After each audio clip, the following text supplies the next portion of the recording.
Alrighty, good afternoon, people, and welcome to Smudcast number 553, the Tolkien argument against Amazon's Lord of the Rings of Power series. I don't know what the Tolkien argument is. I think most people have been watching the trailers and going, that's not the best rendition of a Tolkien-esque world.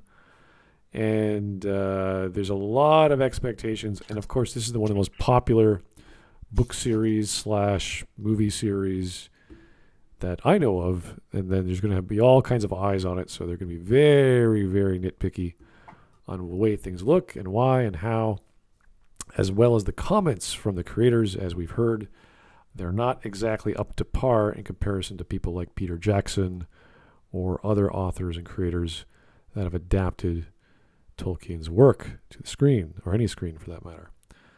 Let's see this guy. Okay, the video is done by Nixium, and he's a fairly large channel. He's almost 500,000 subs, and this came out last month, and it's got almost 45,000 views. So, fairly average video for him? I don't know. But I'm curious to know, because I haven't really been paying attention to all the analysis of the trailers. How many? There must be like 2 or 3 by now. It's coming out in September, so a lot of hype, a lot of expectations, and a lot of interviews that aren't hitting well with the hardcore fans. But these are the hardcore. These are the fans that have the loudest voices. None of these actors seem to ever have read Lord of the Rings or watched the Peter Jackson movies. Oh, really? Oh, these people know nothing. There was this interview thing with Stephen Colbert at I think Comic-Con, and he asked very questions you could assume an actor knows about the. Well, the actor is one thing. I'm more concerned about the writers and the directors and the producer, if they know what they're talking about. That's mainly where the creative control comes from. Whisp, you are dying. I cannot hear you at all. Nope, still dead. I know one thing for sure. Like, the promotional material looks like a soap opera's opening sequence. I don't know if you have seen that. I saw it on my Twitter feed. Yeah, it was Days of Our Lives. Days of Our Lives. I have a friend who made like an edit of that intro. It's fucking hilarious. I never saw the trailer, so I don't know if that's like the whole trailer or that was just one thing, but they put the Days of Our Lives music to it, and I was like, oh, geez, it's the same thing. So maybe not the greatest way to showcase the new characters, but what I heard from what I remember hearing of the original trailer and even the second one was it was too generic. Outside of, I think, the World Tree shot, whatever it was called, and some of the helmets and some of the outfits that were not just generic elf look. Yeah, it doesn't really fit with the visual art style that Peter Jackson and like the others before him depicted for what Tolkien was doing. But I think I haven't read the Lord of the Rings books. I have only read The Hobbit, but like they were very descriptive of the looks of the characters. So I don't believe that this fits in with the descriptions that Tolkien left for us. Well, plus we have to assume this is a prequel, so all the concepts are proto-Tolkien. They're like, what would Tolkien have described if this was 1,000 years ago or whatever the time frame is? So the elves are in a certain state, the dwarves in a certain state, their technology is a certain way. And why is that? Like, I don't know. I don't know how technology and fashion and metallurgy works within the mythical world of Tolkien from 1,000 years ago. So it's tough to do. And also, like, I think Silmarillions goes into the backstory of this world, but I haven't read that one, so I can't speak of that.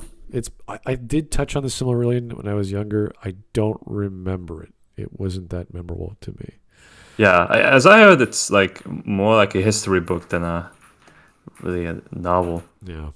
Well, I only got through the third book, almost not even halfway. I think maybe a quarter way, before I put it down as a kid. it was too long. It was really too long. I just couldn't take it. The second book was fun. Even that was long, but it was still fun to read. The first book was like, okay, this is getting me into it, so I'm going to keep going. But I was doing other things. I was active as a kid, so reading at night was not for me as much as it used to be when I was in high school. So, yeah. Anyway, I think we're ready to go. Hello. Wisp, you still there? Hello. Hey, Hello. you're back. Wisp is back. Yeah. I think you died there for about good 2 minutes. Oh, God, finally. May still have problems here. What I was saying is Stephen Colbert asked some questions that in any context you could imagine of actors to be able to answer, because you would expect actors to somewhat try to get to know the material they're going to work with, get a feel for it. But these people knew nothing. Nothing at all. They were just deflecting or making jokes or referring to someone else. It's just pathetic. Absolutely. I would prefer an actor knows a little bit about Tolkien, but it's not a requirement for the job. What I said before, I do want the producer and writers and directors to know as much as possible, or at least hire someone who's an expert and just defer to them with everything. Yeah, we're talking about one of the biggest, if not the biggest, literary work of the modern era and modern myth of fantasy genre as a whole. Yeah. And these people know nothing. I remember, was it George R.R. Martin? What books would he bring to him on a desert island? And the first one was Lord of the Rings. Like he just boom, like no question. It's like that was the first thing he would bring with him, regardless of a book to build a boat or any of this nonsense.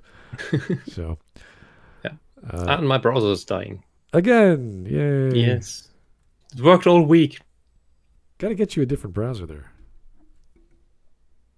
All right. Anyway, 15 minutes shouldn't take too long. I hope, depending on his arguments. I don't think there's much to say, but maybe he's got a lot of references and quotes we've never heard of before. Let's find out. I can't. Amazon's Lord of the Rings television series, Rings of Power, has been an absolute dumpster fire so far in terms of its marketing. Lord of the Rings fans aren't at all happy about what they have seen so far. NPCs do not think Rings of Power looks all that interesting since they don't even know that much about it. And every comment section of every trailer and clip from this television series is just a giant comment war of this person versus that person versus these people, and it's a complete freaking mess. You've seen it, I've seen it, we've all seen it. It's going to be a wildfire when this show comes out, and seeing as I am a massive fan of Lord of the Rings, Tolkien, the inspiration behind his books, and having even created the Lord of the Rings leveling challenge in World of Warcraft, which many of you guys know and love. Thank you. Wait, the Lord of the Rings leveling challenge? In World of Warcraft. How does that work? What is that? I don't know, and I don't care. Do you have to be a certain class and only kill like orcs or something to level? What does that mean? I don't know, like the prerequisite that you have to play World of Warcraft is just enough for me to like not care about it at all. Yeah, but just think about it. Like this is how you level up Tolkien style in World of Warcraft. Like what? You have to be a hobbit for that? I don't know. I'm very curious now because that doesn't make any sense to me. I'm quite sure third-party apps are not allowed when you're playing games like that anymore. Maybe in the beginning, but not anymore. Like you can't have anything interfering with your client to play games. Oh, I don't believe that it's like interfering. It's more about like his role playing as a Tolkien character in World of Warcraft, while have like a set of goals to accomplish. Oh, like maybe you could be a rider of Rohan or something. Yeah, something like that. All right, that makes more sense. Because like he was like in a cave with a bunch of spider webs, so I'm thinking like he's like trying to hunt down that spider. Like, from the third book. To reenact scenes from the book. Reenact scenes, yeah. Okay, that makes more sense. That's the right word. But leveling guy, I was like, what does that mean? Like getting experience only from spiders at past level 7 or something? Because that's the start of the Hobbit's experience. I don't know. Who knows? you guys very much, I figured that I would throw my 2 cents into the ring. But I'm not here to say the same crap that everybody else is talking about. I've got something different to say. Everybody else is talking about woke politics and NPC appealing propaganda and political crap this and political crap that, all ruining the true nature of Tolkien. But I have to say that many of the people who are defending Tolkien and his original work, well, many of them don't even understand Tolkien's original inspiration for Lord of the Rings. Oh no, everyone doesn't know what they're talking about, only I do. This is a bad start already. Not good. Yeah, he has to back it up with something. Yeah. Okay, here we go. And is what I want to focus on today. Today, I want to talk about why I think this show is going to potentially fail for 2 very important and foundation-shattering reasons. Part 1, the bread from heaven. What? The bread? Manna from heaven? Or what is it called? Yeah, manna. Manna, yeah. Is it manna from heaven? Yeah, okay. So, is a quote from Tolkien? I don't know. I don't recall. Manna from heaven. Anyway, fair enough. Let's start with that.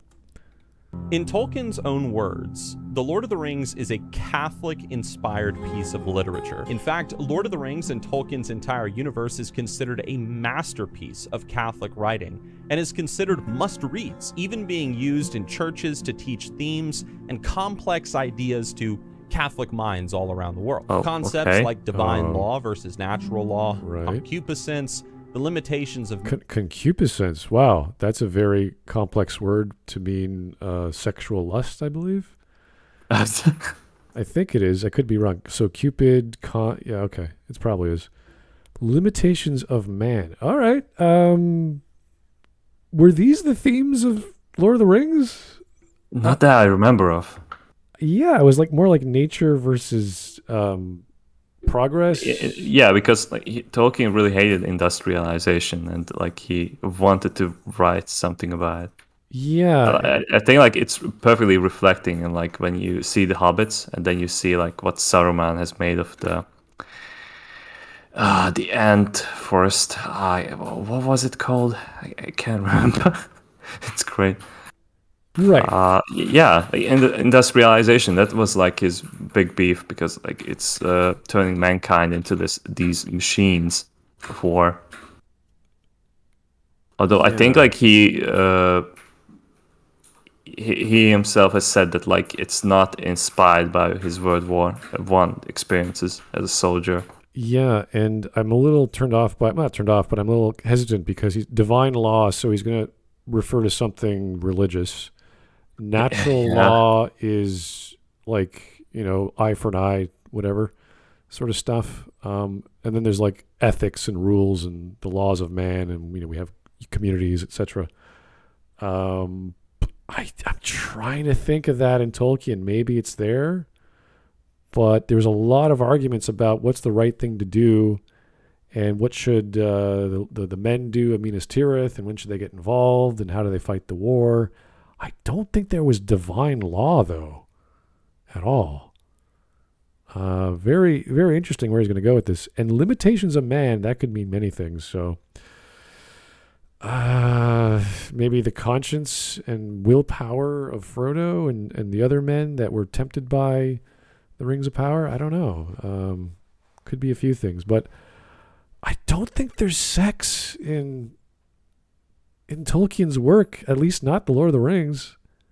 I can't remember. Like maybe like the orcs pillage the village, but I can't remember like that happening. Yeah, I don't think there's raping and pillaging. Maybe in some of his more erotic poems, but not the Lord of the Rings. It's pretty child friendly outside of the war aspect. So yeah, I'm a bit concerned, but okay. Let's keep going. Yeah. Man, and so forth. All throughout the Lord of the Rings, there are parallels to church teachings, theology, as well as moral theology. In fact, many of the scenes that people find to be so powerful in the books and even in the movies are powerful because they are What's these zoom-ins and zoom-outs? He's thinking that if he doesn't zoom into the footage itself, then people are going to get bored because like he just can't sell it by itself.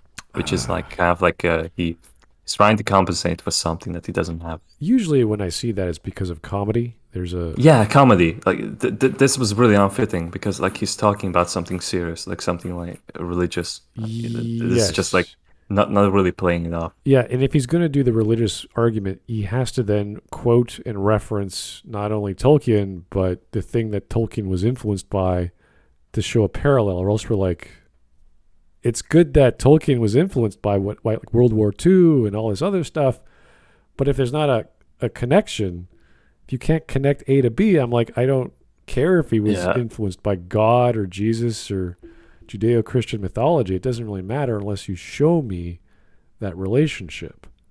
Tolkien could have been influenced by the sun god Ra. Like, what is your point? Who cares? It's great that he admits that, or is against that or whatever, but it has nothing to do with Lothlorien and all the elves and a bunch of other things.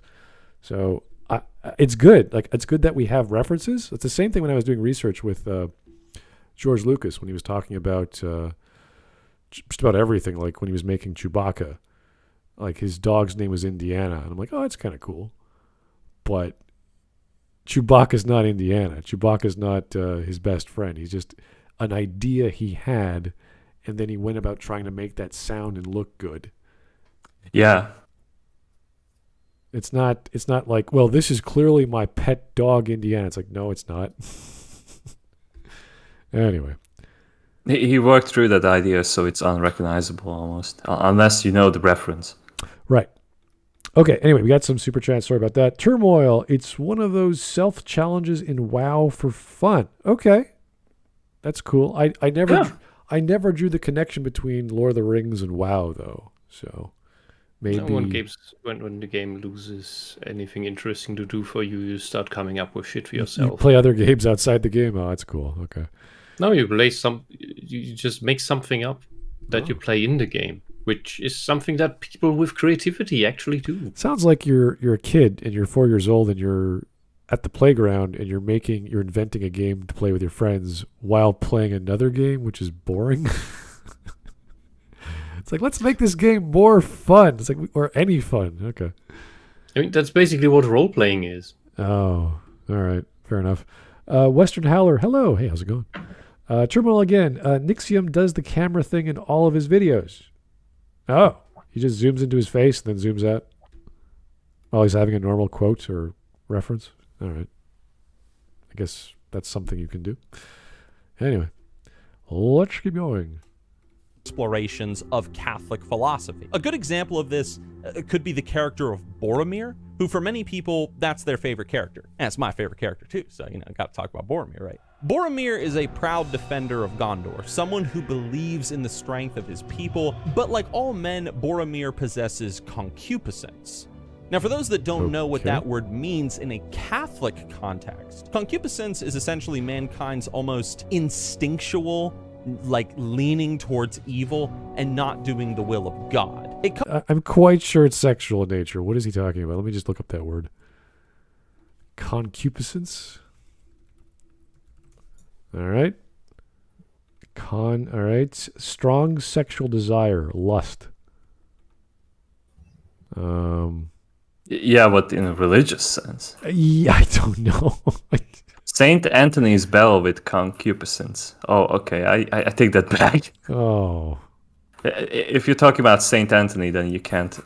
Is this a theological term? If it is, then I'm guessing this dude is really heavy into studying Christian theology. Theology has been divorced from philosophy a long, long time ago. So, okay. Is he going to give this whole spiel about religious fundamentalist concepts? Maybe. We'll find out. Fair enough. Very strange style. It's a strange take, but okay, we'll go with it. Okay, in theology, that word means tendency of humans to sin. Oh, that's a lot less than what I thought. Oh. Yeah, so essentially he's right, but he's just like trying to like play it off that like, I know so much vocabulary.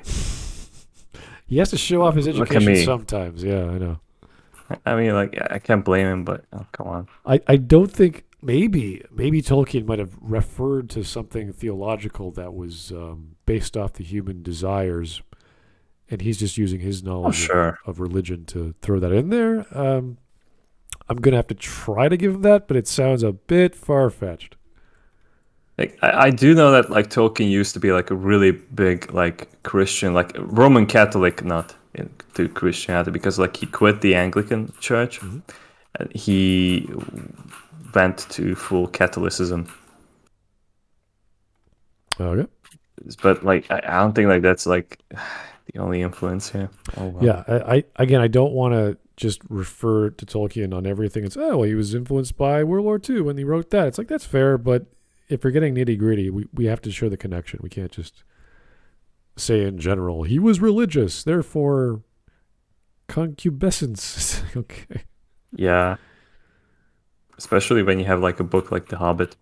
I do know that it's like much more like child friendly, but this is a strange take. You could just say influence, or you could say desires that are selfish for Boromir, not this fancy. Oh, sure. Like the guy lost me the moment that he said like nobody understands Tolkien better than me. It's kind of a thing to say. You're not using Christian theology properly or at all. It's like, should we? Should we be using that as a metric? I don't know. Anyway. If anything, Tolkien was merging that together with Celtic myths. Yeah, I would say Celtic is a little more accurate with the language and the poetry. So that makes more sense to me. There's so many fantasy elements. I don't think you could garner all of those from Judeo-Christian myths. That just wouldn't match up well. And descriptions of angels and elves are overlap a lot. Sure. Original dwelling upon us. But anyway, Boromir is motivated by what we could say are objectively good things. However, evil, in its nature, always takes what is good and twists it into something that is bad. Where once Boromir was determined to protect Gondor, his home and his people from the orcs and other horrors of Mordor and from around the world, the influence of evil, the ring, corrupts this idea in him, driving him to attack Frodo in an attempt to kill him so that he can steal the ring for himself and bring it back to Gondor. You guys have read the books, you've seen the movies, you know what I'm talking about. Yeah, but isn't that because of the ring, not because of Boromir? Yeah, the ring has the power that like it can corrupt anyone, anything really. Right. And that's the problem. It's not just because he's a human. It corrupts like even non-humans as well. Right, and the whole thing with the Hobbit was that because they're so pure of heart, the ring wouldn't really bother them that much until we get to the end. It's not a pure of heart thing, because they're not necessarily. It's just that they are the spiritually, magically weakest race. They're the most removed from the gods. Really? And because they have so little of that power in them, the ring doesn't really have much to latch onto. It still can. There's still something, but it's far less. The idea would be, because the simple idea would be, hey, let's give the ring to the eagles, and they would just throw it into the volcano. Yay! Problem is, the eagles are some of the most powerful creatures. So they would be corrupted really quickly and really hard. So it's just trying to work around the curse that the ring has. So for Sauron, the curse is of course a feature. For everyone else, it's the thing they need to work around. And the hobbits are the way to work around, which is why Gandalf chooses hobbits to carry the ring. Okay. But the funny thing is, if you think about it, this is exactly what any orc from Mordor would have done if he had come across Frodo. The orc would try to kill Frodo, take the ring, and bring it back to Mordor, right? Effectively, Boromir became the very thing that he was fighting against because he did not recognize the evil growing in his heart, twisting his morals to evil and turning him into the very enemy that he was fighting against. Okay, but again, the ring is causing this. What is... Even Aragorn refuses to like help out Frodo because like he knows that he's gonna fall into temptation. Right. So is he like saying, hey, you got to meditate and understand your own desires before you come across this influential evil force? Or come to peace with yourself in some capacity? I don't know. Is that the point? This is part of the story to show that man is flawed and has problems and issues that are deep within themselves, and they have to deal with that in some way. And that's what you do with a human-like character like Boromir, who's not Strider, and he's just Strider adjacent. So he's like, all right, I'm right there. I'm just like Strider, or I have different values. I serve a different king. I protect something very similar to Minas Tirith. But this is what happens to you if you go down that path. Boom, he dies. It's a lesson. It makes sense. He redeems himself at the end, I believe. So it's kind of like how you tell the story in a sense of foreshadowing, or to showcase that this evil is real. And both Boromir and Faramir are tempted by the ring in the way of, look at what good we could do with it. Right. And that is that is how it leads you to evil. It baits you with this very, very sweet thing. Yeah, if I could have this magical power to influence others, I could make this perfect world. Everything's great. It's going to be amazing. I'll feel good. You'll feel good. Ba-ba-ba. If only I had 200 recreational nukes, I could do so much good in the world. Oh, boy. Here is turmoil again. The hearts of men are easily corrupted. Quote. Yeah, thank you. That's... Yay. All right. And it was only after his failings does he repent and do a form of penance where he dies defending Merry and Pippin, sacrificing himself nobly for his original cause, as well as for his friends. The evil in his heart has now been defeated, and it has been restored to good after he acknowledged the error in his thinking and in his ways. So after the ring stopped influencing him, he was better. Yes. So, like, it's okay. I understand like the connection here, but really, the ring itself is like danger for almost all the races, at least bit to the hobbits. And that's just like a hard fact in the books. Yeah. So there's just no work around it. Like no matter like how strong you are, that's even worse. Like it's nobody's immune. It's a reverse equivalence. Yeah, it's like a proximity curse. You get closer to it, it influences you. You get away from it, it stops influencing you. It's like that's what it does. So. That's fine. Yeah, and in the end, it would eventually bring the ring back to Sauron. That's the whole idea of it. Yeah. It doesn't matter who picks it up. Eventually, it will get there. It's just that with the hobbits, the hobbit corruption takes the longest. Alrighty. So you have more time.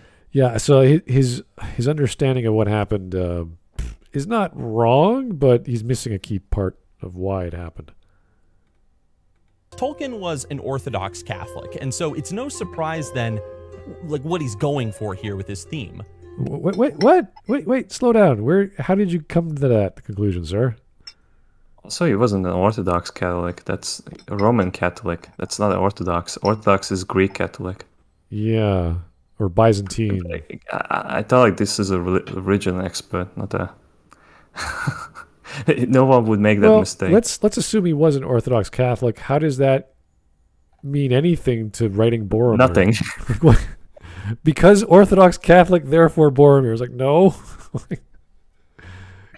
Tolkien used to have a beard, so he wrote people with beard in the Lord of the Rings. Tolkien loved shaving. If you don't shave, then you will never understand this character. You will never understand the value of a beard if you don't shave. Like, what? Like, you eat ice cream and it gets stuck on your beard. Oh. So he was a Viking communist because beards. I don't know, man. This is a very poor connection between correlation and whatever the hell he's trying to prove. Anyway. Oi. Perfect reflection of all of us, where we are motivated by good and noble things, but the enemy corrupts our good and turns us towards a wickedness that we didn't even think we were capable of, and we didn't even know we were heading in that direction. Like a businessman who got started just trying to provide for his family. All right, and now but like, he does where is this shady point and going? illegal deals How under is the this table related that to you Rings read. of Power? Yeah, it's like, hey, I want to make some money. Oh, no, I'm working for a gambling organization. I'm evil. It's like, no, I'm not. What are you talking about? He still has 10 minutes to make the argument. Yeah, this is... I think like that the final minute is gonna be credits and like Patreon. Oh, really? Yeah, Yeah. usually. I don't know. Here's Western Howler. Thank you, sir. What's with the serious music? Is it serious? It just sounds like a lute. Some sort of It sounds like a serious loot. serious lute music. All right. I don't know. I didn't even hear it personally, but Great Scott, thank you for the 3 in the donation. Tolkien is clearly a Greco-Roman Orthodox Catholic who wants to restore the glory of Rome through his portrayal of Gondor.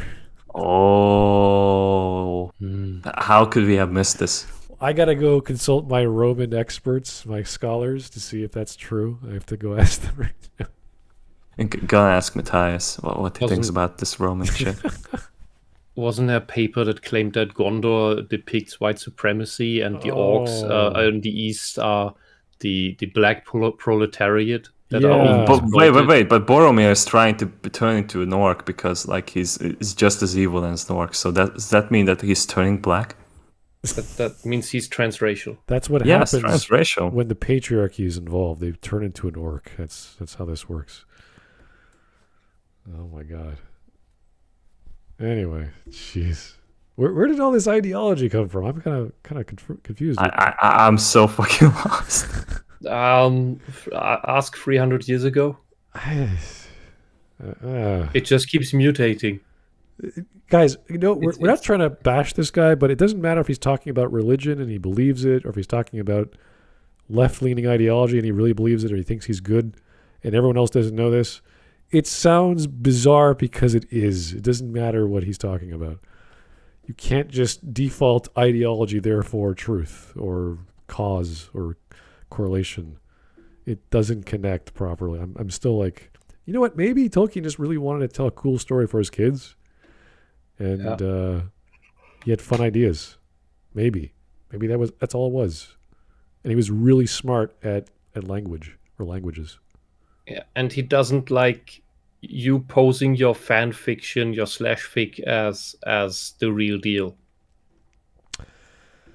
Okay. 5 Is that minutes. the short version of it? I don't know if he was referring to fan fiction, but it's possible that he could have included that in his definition of not wanting people to change his work. The thing is, fan fiction is fan fiction. But what people like these Amazon people are doing, or what's this? I forgot his name. The idiot who's destroying the wheel of time. What these people are doing, that's basically making fan fiction in the widest sense and trying to override the original with it, like replacing it, and that is no good author can like that. That's not just writing fan fiction. It's trying to rewrite the original. It is possible to copy and duplicate the style and some of the ideas and then try to make them clearer. But when you're talking about Tolkien, there's just so much material. It's kind of like rewriting War and Peace for the sake of saying I can do it. Yeah, make it quirky. I don't even know if that would work. Russian tragedy, like I don't know. It's a tough one. Don't give him ideas, man. Yeah. All right, 5 minutes. Keep on going.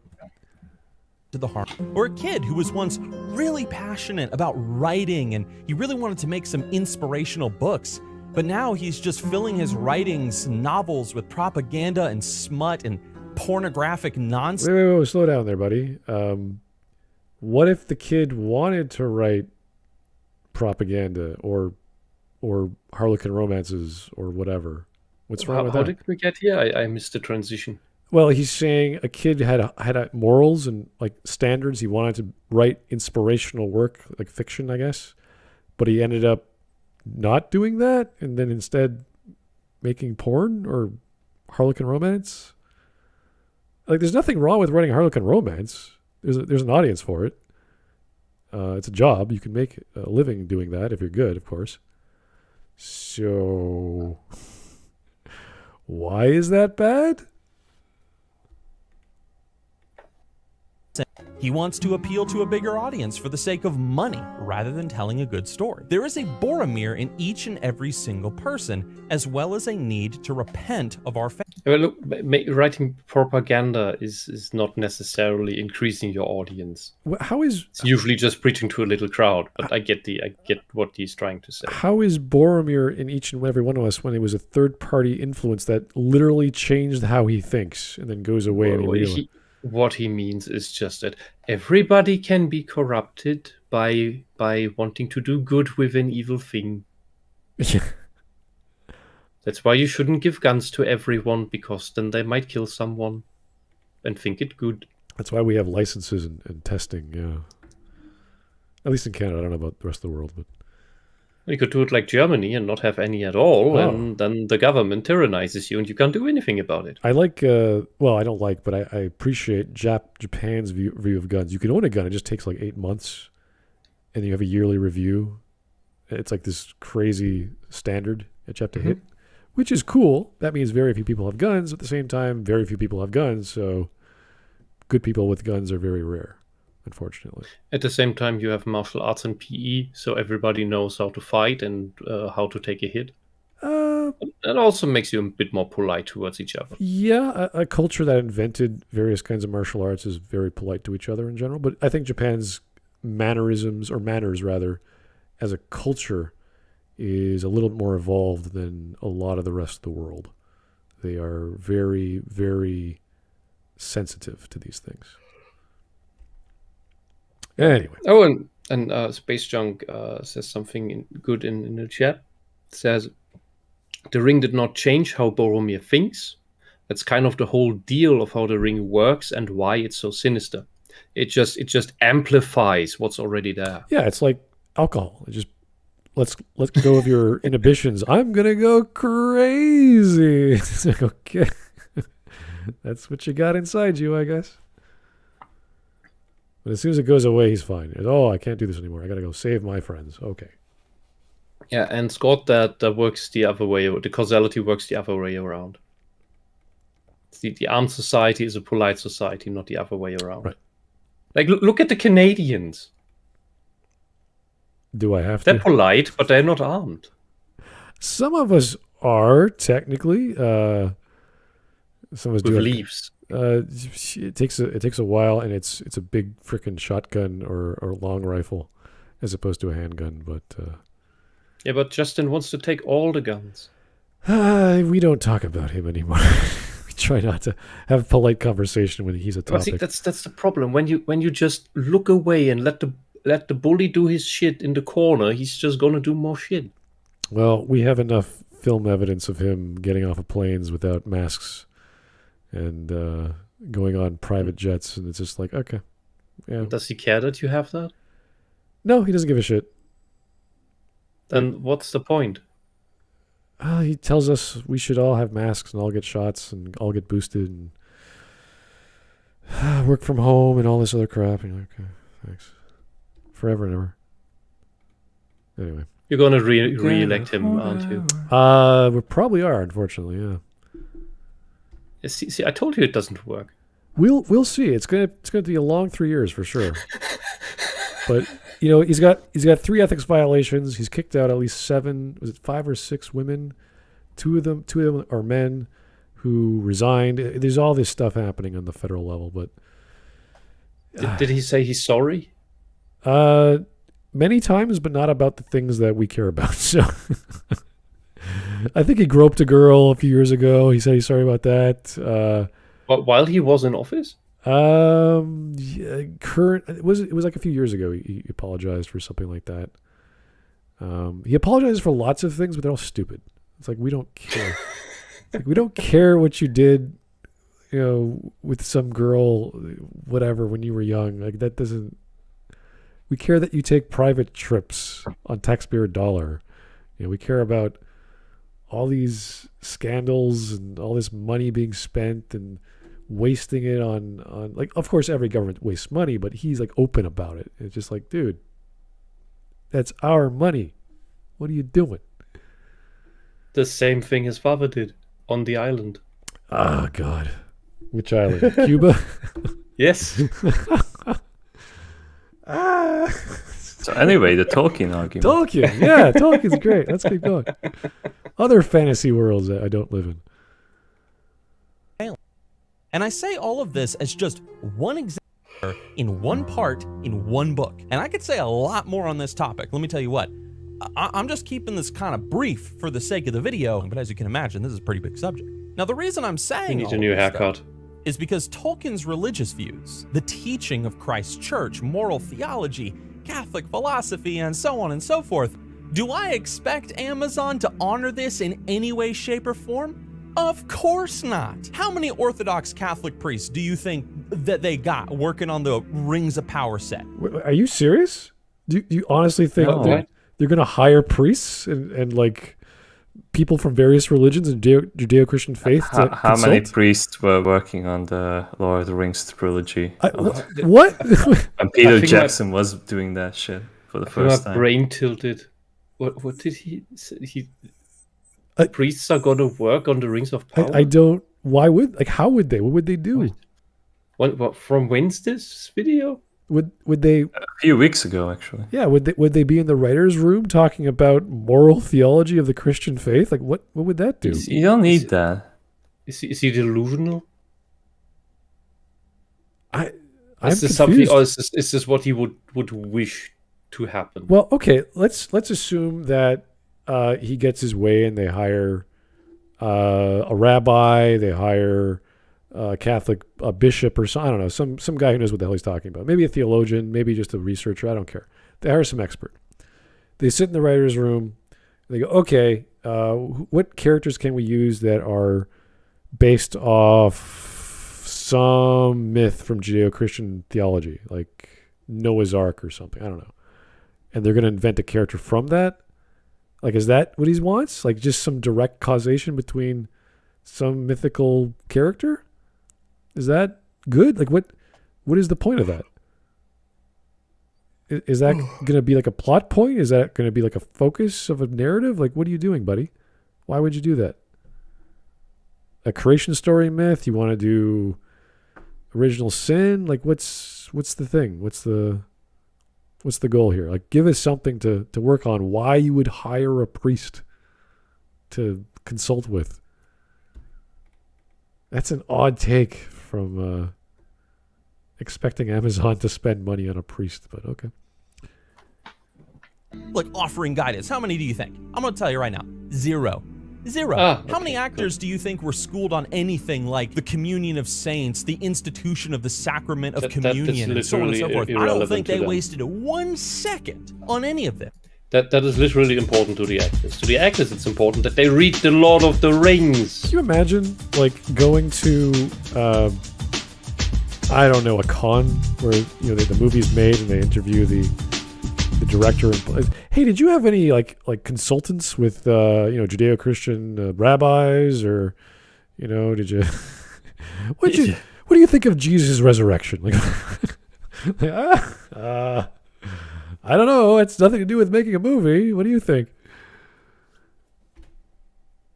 What a strange interpretation. Okay, yeah, no one was thinking this, sir, not even the critics, because this is a weird take. Yeah, I just want them to at least read the books. Yeah. Just the main books. All right. Great Scott, thank you for the donation. I swear, if he says the phrase Orthodox Catholic, I'm going to have an aneurysm. Also, this is like saying they should have hired a bishop when shooting the Chronicles of Narnia. Yes. Oh, yes. So you can come out of your closet. Yeah, The Lion, the Witch, and the Wardrobe was clearly about the the Salem rituals and the Noah's Ark myth, because the lion The lion. Don't they do actually, that to the lion? Like, isn't the lion like Jesus? He is supposed to be Jesus. Oh, he is? And yes, and it's really stupid. And that's by the way, there is reason for his name, because it's if you Simba. If you horizontally mirror the name Jesus, you get letters that look similar to Aslan. You just need to switch one letter. It's like a really shitty anagram. Fuck that movie. Okay, this is getting weird, but it's like the bias is like embedded into his face. You just can't tear it off. All right. In the Lord of the Rings movies, honoring Tolkien's Catholic approach to writing his books at least seemed to be of some importance. I mean, check out this quote from Peter Jackson. Well, we didn't want to put any of our own, certainly in terms of the thematic material, we didn't want to put any of our own baggage. I mean, we had no interest in putting our messages into this movie, but we thought that we should honor Tolkien by putting his messages into it. And we thought he cared about things. The countryside and the rise of evil, and he cared passionately about certain issues. And we thought what we should do to honor him is to make sure that what he cared about ends up in the movie. That's what we tried to do. You can. Okay, none of that is saying that like he was heavily religious or any of that shit. Okay, like the things that he cares about. Okay, that doesn't necessarily mean that like it's about like religious themes. Like he was such a master writer that you don't have to be religious to appreciate Tolkien. I know so many atheists who love and adore those movies and the books. Right. And you don't have to have that. You look background. at the whole fantasy genre is influenced by Tolkien's works, not because the creation of, I don't know, cleric... Or Orthodox Catholics. Yeah, like some paladin class designer. Oh, I'm going to make a religious... Like, no. He just laid out a lot of great ideas that made sense the way he came up with them, and they borrowed that. So they borrowed the dwarves, the elves, the orcs, all the stuff with the Ents. Like, that was good stuff to work with in the D&D campaigns that were created later. So religion is not really that prominent a factor that I can... I'm trying to remember reading The Hobbit, because that was easier to remember. I don't think the hobbits followed a religion. I don't think... Not at all. Not at all. No. The elves followed a religion. I don't think the humans followed... Like, none of them followed a religion. They all believed in the spirits or the spiritual world because there's talking trees and water spirits and all these other crazy things. Mm-hmm. But there was no worshiping that I'm familiar with. There was praying. There was belief and the believing in something stronger and better than you, for sure. But no formal form of religion that I can think of. The closest analog is with Gandalf, with the wizards being angels. That's the closest thing we have. Symbolic of that's about like, the symbolism of that. Like, he is the Father Christmas sort of figure who's connected to nature. So there's no religious connotation. He's just a guy, and there's another guy who's another wizard, and there's another wizard over there, and they're just together because they understand that they have magical powers over nature. That's about it. How many priests should they have had on for the Wheel of Time show? One, just an exorcist, just to light a match and just light it on fire. I like that answer. Yeah. Good old Italian exorcist. Anyway. See that Peter Jackson and his team respected Tolkien's views in many elements of the movie. My favorite of which being the Lord of the Rings soundtrack. I think everybody loves the soundtrack, man. And so many parts of the soundtrack, I mean, it sounds like it's straight out of a Catholic mass. What? I can't understand this guy. Have you ever been in one?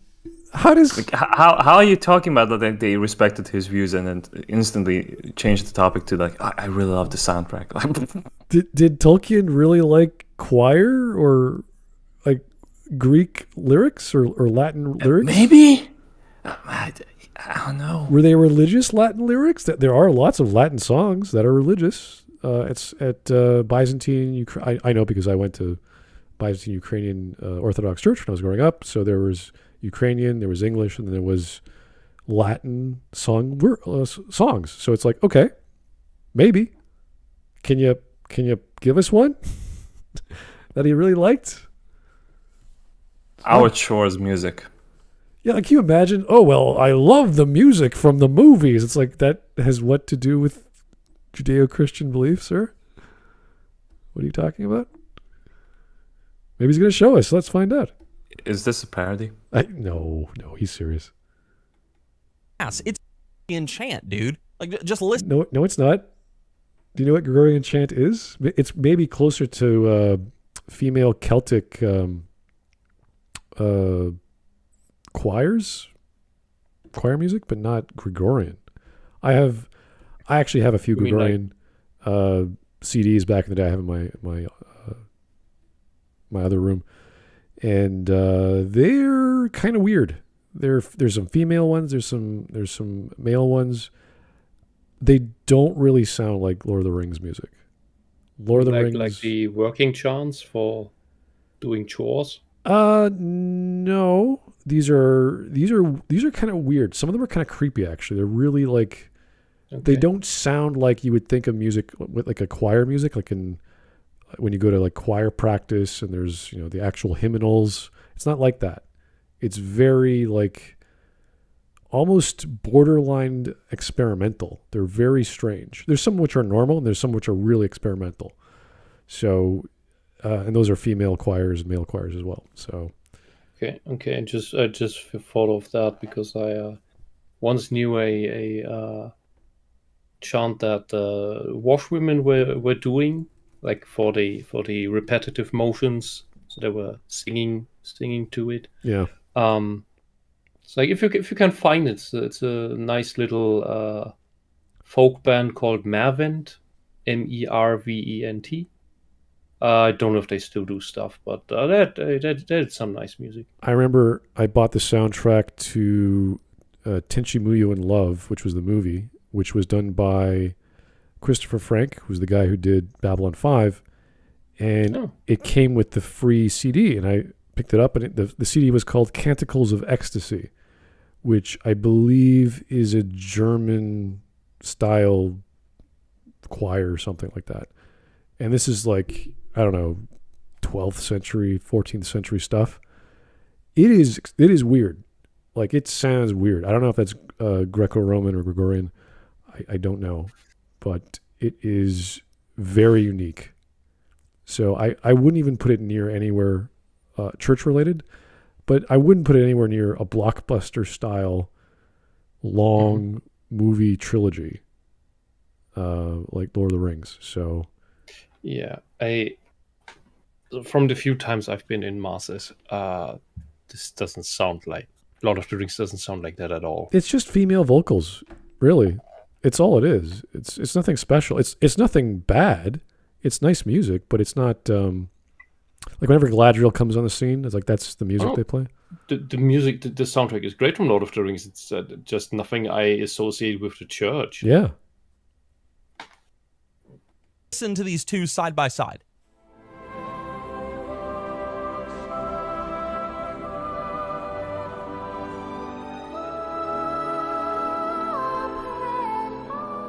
Wow, it's a soprano. Very good. What's your point? You could have played a saxophone, alto sax, and then played another alto sax. Wow, you got two same instruments. Fantastic. There's musical illiteracy at this play. Oh. Okay. Maybe she was moving singing, on. Maybe he was singing death metal. Be funnier. I don't know. What the hell? Putting like Dead Grips or some other like alternative crap next to it. Maybe. Like, this is so similar. Oh, it would be great if he actually referenced like the Cranberries when they did their Zombie.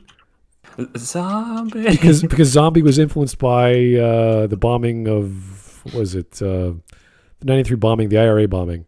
There's two bombings, and if you listen to the lyrics, they're kind of about that, but you had no idea unless you actually interviewed the people who wrote it, because it's like there's a reference to a child, and the rest is about war. And it's like, well, the IRA, they bombed 2 times in '93. You really, and the images on the music video are some kids playing. There's a soldier walking around the streets of I don't know which city, and that's it. Like, you don't know what the hell this song's about. It just sounds good. It's highly influential, but you wouldn't know it by the lyrics alone. You'd have to actually interview the musicians. So, but there's a nice Ave Maria together with Pavarotti. Really? Yeah. It's on one of the live tracks. On Lord of the Rings? No. Cranberries. Oh, really? I didn't know that. Yeah. Beautiful stuff. No, if you're going to listen to opera. You listen, you imagine you're at the Cranberries concert and suddenly there's Pavarotti. Oh my God. Holy hell. That's how you should always open. Pavarotti. What are you listening? Yeah, and suddenly they do a duet with Ave Maria. Yeah, it's like having Sting pop up or David Bowie. It's like, hey, David Bowie, oh my God, do anything. Sing and dance, I don't care. That'd be great. Anyway. Females can sing higher notes. Bravo, sir. The church has been involved. Okay. Thing that I very much appreciated about the movies, a little bit of a Catholic touch here and there to really honor the spirit of Tolkien, who he was, and just his faith. And then we have this multi-billion-dollar corporation, Amazon. I do not believe even possesses the capacity to understand the basics of church teaching, considering that their company values seem to stand against, well, pretty much all of them. Pick one. Give me one, sir. What are you talking about?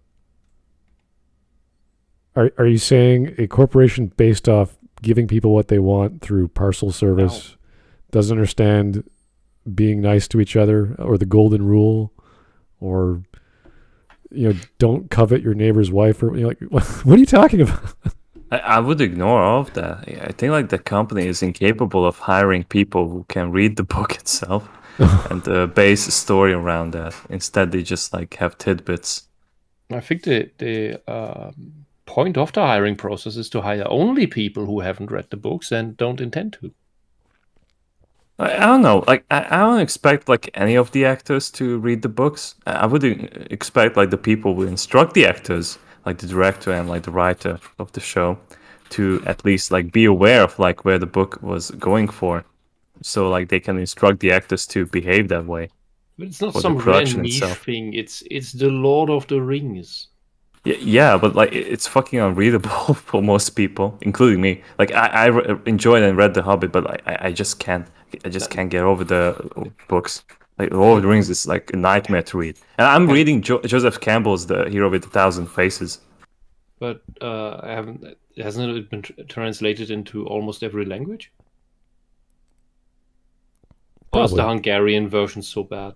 Well, no, I don't care about the translation. I tried the English, and it just like I was bored as fuck. Like I couldn't get past the forest. It's so boring. Like, why are we still talking about the forest? Yeah, Merry and Pippin just get lost, and then they just keep going and going. It's like the reason why he does that is that he wants. I know why he does that. I don't care. I just want to go through with this video.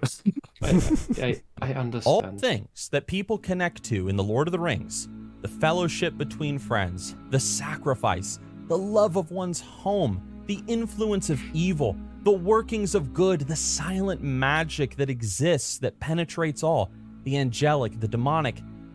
It's not exclusive to Catholicism, okay? Okay, going back to like the good book, like Joseph Campbell's Hero with 1,000 Faces. It's like the entire book is like talking so much about like how these legends and myths happen with all the other cultures as well. Because like these are very basic human things that you gonna encounter no matter like where you're from. Mm-hmm. So it's beautiful because it goes back to those myths, legends, so we can relate to them. It doesn't have to be like related strictly to Catholicism.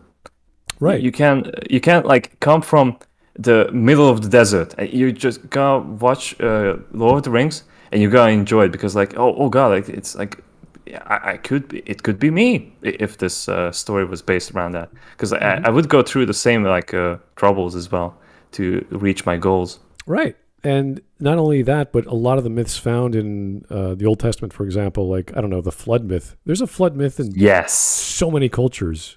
Yeah. So Japan, China, South America, they all have their own version of that. It's not necessarily religious, although religion has taken that to showcase that the world was created and then a big catastrophe came and smoothed everything out and everything started up again. And that's the joke about it is that the flood myth is so old that in the Epic of Gilgamesh, it is referenced as a story within the story. Gilgamesh is told the story of the flood within the story of Gilgamesh. It's amazing. Yeah, I think every single continent has multiple versions of the flood myth that you can say, well, there's definitely the most famous one because of Noah and the ark, and you're like, that's from your perspective, sir. That's not the case with everyone else. We can just relate to it easier because everyone knows it. Yeah, and island people, they too have flood myths, but they deal with them differently. Oh yeah, it's especially people who are near water or live near water. You can imagine what it's like for people in warmer climates who deal with flooding every year. So, or living on a floodplain, yeah, for sure. And even Moana still follows the hero with 1,000 faces. Yep. In that instance, with a female protagonist, but the what was his name? The god guy, forgot his name. He technically has his own little development in that story as well. And it still has all the elements of it. And I think it's still one of the last good Disney movies. But that's another story. All right. Okay, we're more than halfway done. Obviously, he's taking this from a theological perspective, which is funny. Way too much. Yeah, if he just said like one or two things about the thing that no one's talking about, and it's like, okay, but how is that connected to what's practical that people aren't getting, that someone who is theological minded would know? Great. But right now I'm just like, dude, you're not making any sense. Your references aren't connected to anything theological. Referring to Peter Jackson and his quote didn't help your argument. I don't know where you're going with this. Outside of knowing that Tolkien was Catholic, it's like, good, we know. Great, awesome. Yeah. Anything else? And Space Junk, yes, Gilgamesh is not complete. There are still fragments missing, but there are still, I don't know, like 16,000 untranslated Akkadian tablets. So if you want to learn that language, there's probably a job for you. You know what? I think like the new Epic of Gilgamesh gonna release faster than a new book by George R.R. Martin. I think like in 2015 there was one. So technically Gilgamesh is already beating that old man's ass. Why not Marduk Volume 2? Could be anything really. At this point, like maybe like the lost chapters of the Bible, maybe. Those are called Apocrypha, aren't they? Yeah, I know, but maybe a sequel to that. Oh, the other secret chapters. Yes. Okay, well, the Bible by Biff. Let's not devolve into bashing George R.R. We have plenty of time to do it later. Yeah, the punching bag. Yeah. Okay, let's go. Amazon knows that these things are interesting and cool and make for a heartstring pulling story, but they don't know why, because they don't know Christ, what he did, or why. Oh God! Amazon, I expect, is going to fill. Okay, what? I can no longer listen to this video. My head is about to explode. You don't know Jesus I do. I think I seriously have to quit and just go to bed. No, I really have a headache. I don't know if this from this guy. I've been noticing a pattern though. There's a lot of softy guys with conservative often Christian foundations that try to emulate the Chad look from the meme. It feels like this is the guy knocking they're on your not- door, and he's like, "Have you they're- ever heard of your Lord and Savior Jesus Christ?" Like I do. Like, oh, Yeah, what I mean he is- would be fitting like Jehovah's Witness. Seriously. Yeah, But not with these that guys beard, have- because you can't have a beard if you're a Jehovah's Witness. yeah, but look, all these guys have the beard and the weird hair with the side cut, and Yeah. and they all try to look like the Chad meme, but they are not Chads. I don't these know, like weird look at softy the chin. people. It's not really doing it, or like cheekbones are. His face is so round. He's chubby. He has the beard to compensate for that. hey, he's wearing a nice suit. I do respect this. It's a nice suit, It is- yes. yeah, A very the nice suit tie is- as well. the It suit is ties everything okay. in. I think the shoulders are a bit too broad, but it's a nice suit. It's a nice suit. Yeah. Okay. Anyway, let's get going. Yeah, I gotta bail out. He'll grow. Mark he'll can't grow- take it. Oh no! I can't take this anymore. He'll grow into it when he starts working out. It's No, fascinating how I'm seriously exhausted from the day. we so I could sit can't take it. through SJW crazy shit. Mark's like, no, religious fundamentalist, can't take it, no more. No, you can't get away with the Orthodox Christianity. Look, it's finally a new flavor. We have to savor it. All right, here's Baby Seal Boxer. Thank you, See you sir. All right, see you, Mark. This guy looks like Vosh. Oh, don't say that. But with No, a no, shittier no. haircut. Oh, I don't know about that. No. Anyway, no. I got here a tad late. Had this guy talked about Galadriel's role in the new LOTR product, because I shudder to think of any character who will be dragged through the mud more than her in this. Maybe. I don't know. What, you mean all of them? Well, the older ones, obviously the elves, but there's a bunch of new characters all we of don't them. know. We don't know what they're going to do. So, Look, this guy seems to be trying. All he He, knows se- is- he tries to be consistent. Vosh is just still a fucking liar.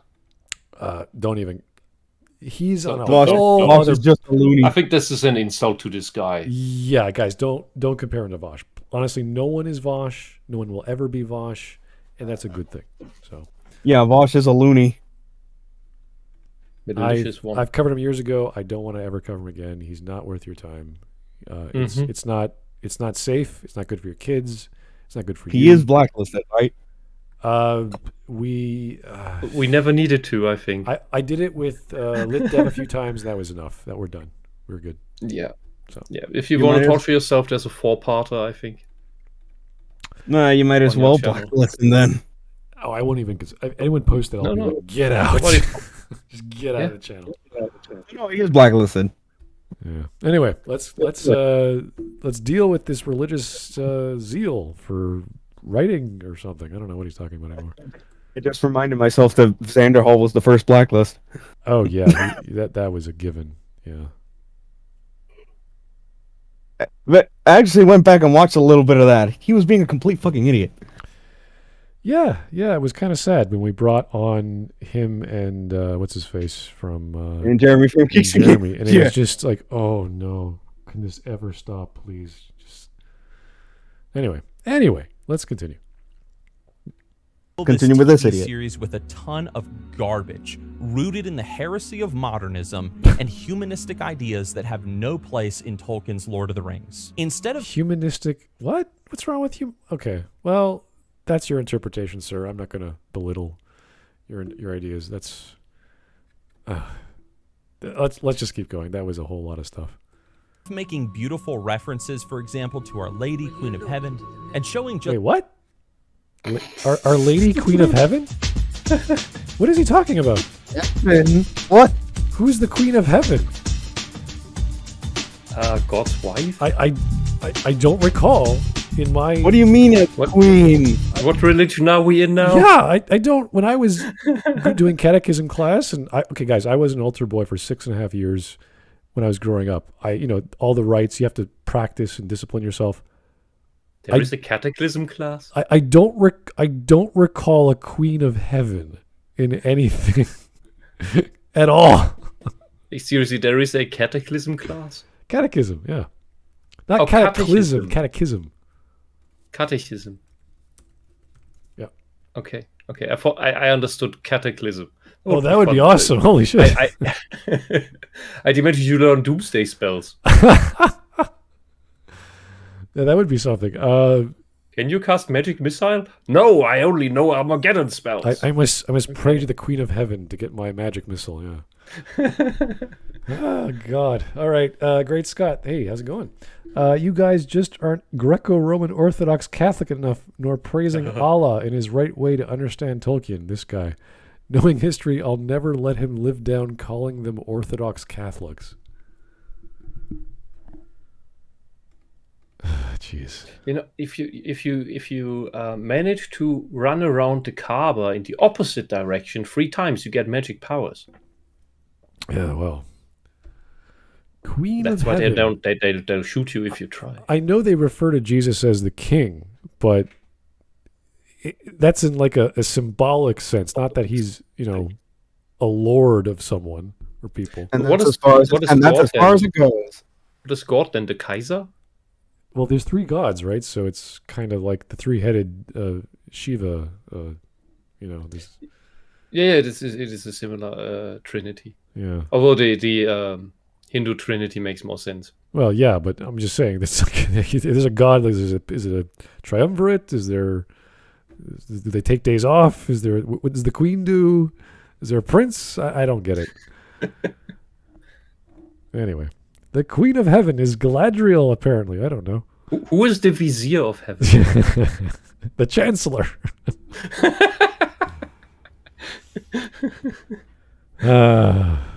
All right, let's keep going.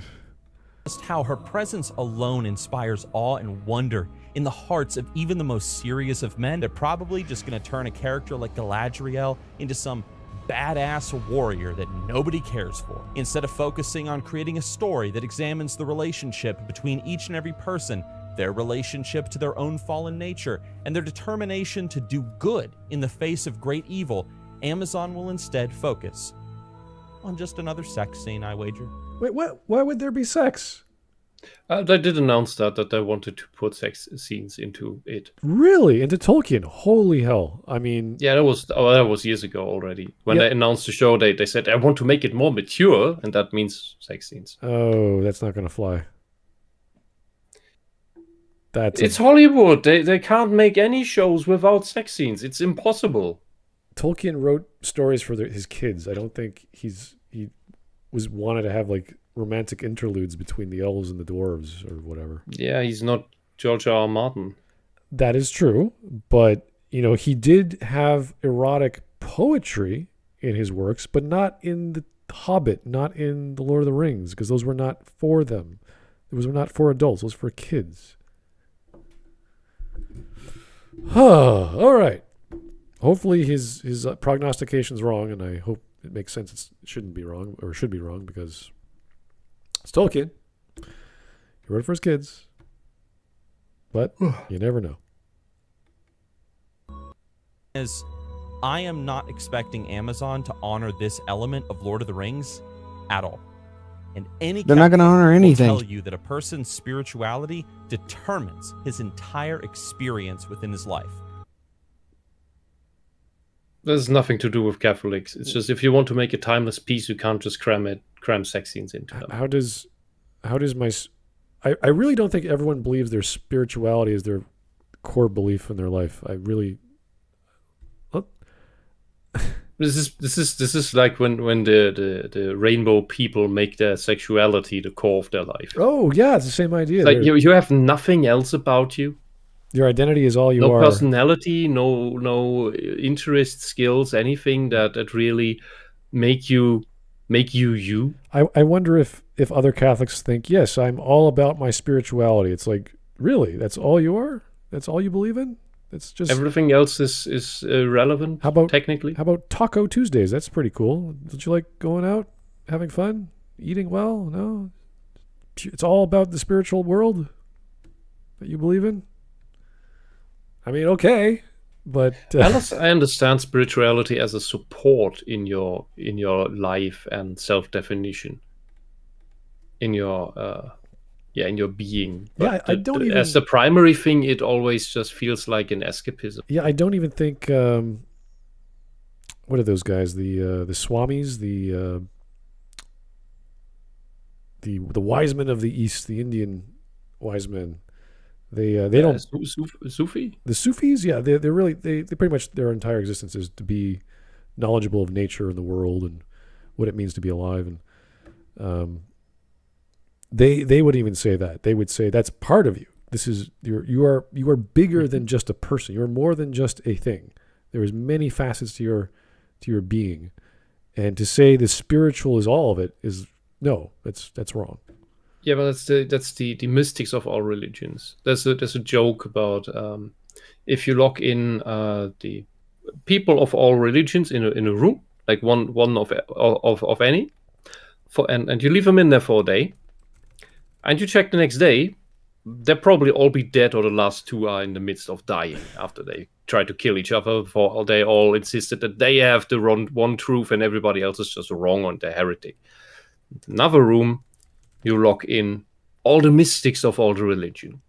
And the next day you check again, and they are all patting each other on the back and laughing and making jokes, because they all know, they understand, every one of them in that room is looking at the exact same thing, just from a different perspective. All right, so the rest of the people who aren't spiritual or who aren't religious do not have spiritualism as the core of their person or their belief. So, and that's fine. You don't have to. Yeah, in Catholicism, it would be the Franciscans that are the mystics, and ignore the current Pope for that, because the things he says they're like the polar opposite of what Franz von Assisi said. Yeah, let's not bring that up. That's just because he's talking about Catholic stuff. So he was in Canada last week, and it was like, okay, I mean that's nice, but no, it's just there's one important thing from Franz von Assisi. It's a poem called about courage. I don't know if it's translated into English or well. But you should look that one up, and that's basically all you need to know. Alrighty, let's keep going. Because spirituality is at the core of who a person is, and this show looks spiritually dead. I don't know how I would agree with that. I don't know how he gauges that, though. Like, what does that mean? How is it spiritually alive? How could it be spiritually alive? What is that? The spirit of Tolkien? The spirit of Judeo-Christian religion? Like, what spirit? I don't like these definitions. I know it's very vague. It's not a definition at all. It's just a very vague accusation, but I think I have an idea what he means, and that is that this is just a devoid of substance imitation. Okay. And it doesn't, like, and I don't know how to keep going without repeating myself. Yeah, no, I could see from that comment, but not the way he's saying it. He's saying it's like, well, there's no Judeo-Christian belief here, therefore it's empty. It's like, okay, fair enough, but does that mean it's a bad story? Is it not going to be entertaining to watch? Why? Or is it just going to be sex and violence? Like, what is he trying to get at? I don't know. Because it could just be a bad story and it's boring to watch. That could be all it is. But, okay, whatever. He's gone this perspective with spirituality, so okay. Part 2. Return to the past. If the spirit of Tolkien's world is Catholic, then the world itself is heathen in its nature. What? Really? Can I hear that again? Sure, that was a weird one. Part 2. Return to the past. If the spirit of Tolkien's world is Catholic, then the world itself is heathen in its nature. Okay. What? I don't know what he means, but I think he means the world of Lord of the Rings is heathen, but the spiritual element of his writing is Catholic. Or so one thing for all you Christians out there. Heathen is completely wrongly used. The heathens were the people that live in the region that is called the Heave. It is where the Haverose is growing, which is what it's all named after. And that is mainly the northern part of Central Europe. That's not every, like, there were Celts living there. There were the Germanic tribes living there, which had more of a Norse religion. And the Catholic Church has called all of them heathens. Right, because they're what not. What the fuck is wrong with you? Yeah, but they all have different faiths. You have these faiths elsewhere, but they call them heathens wherever they are. Right. That's just. I'm sorry. That's just crap. You're either Catholic or you're a heathen. Exactly. Yeah. And this is just a shitty dichotomy. And it also says that everyone who lives in the heath, so is technically a heathen by that, is a shitty person. In the sense of the believer. Like, you're a heretic for living in the heath. I currently live in the heath, by the way. Well, I'm a heathen. I don't think he means it derogatorily, because he's referring to Tolkien, meaning the spirit is Catholic, the earth is heathen. But yeah, it's in the sense of there's all these magical things and stuff and magical creatures. I don't know. It's hard to interpret what he means unless he goes into detail, because heathen is a loaded word. There's lots of historical significance behind it, and usually it's referring to a pagan or someone who's against the church sometimes. But hopefully he's not using it in a negative way. I don't know. Anyway, here's a super chat. It's like calling all the Norse people Danes. All right, here's Gaw or GAW004. Hello, question for all. Your favorite Lord of the Rings character? Okay, from the books, I would say I still like Tom Bombadil, my favorite. He is the most broken, fun, silly, random character that does nothing, and it's a fun read. I love the scene in the Hillgrave. That is, I don't know the English word, burrow. That was missing all from the movies. That makes me sad. Oh, really? I love that. That was the scene in the books that hooked me. Well, I think the Greybeard stuff was pretty good. They did a pretty good job with the Ents, and they were involved in flooding the Tower of Saruman. So there were lots of good scenes that I was like, they did a very good job. When you read it, it goes on for a very long time because there's lots of traveling and singing and poetry and sleeping and eating, and it's like, oh god. And then you finally get to the good stuff, and it's interesting. With Tom Bombadil, everything he does is cool. Like, he's singing, he's charming the trees, he's charming the animals. He's playing with the ring like it's nothing to him because he's so cool. He has this. He's scolding a tree. Yeah, he has this hot wife. He lives in the forest. He doesn't give a shit. Yeah. He doesn't give a shit about anything. He's like, yeah, whatever. There's a war out there. If it doesn't affect my forest, I don't care. Like, he's totally happy. It's great. So yeah, and he would if he. And I think Gandalf is even asked about Tom Bombadil at some point, and explains that I'm paraphrasing here. He could probably bite Sauron's head off if he wanted to, but he just decided to just live in his little parter that he fenced around, and then just does his thing now. Yeah, and no one would ever approach. Like, they wouldn't bring the armies to his neck of the woods, or he'd destroy them. Sauron would just corrupt everything around Tom Bombadil's home and just not bother him. Yeah.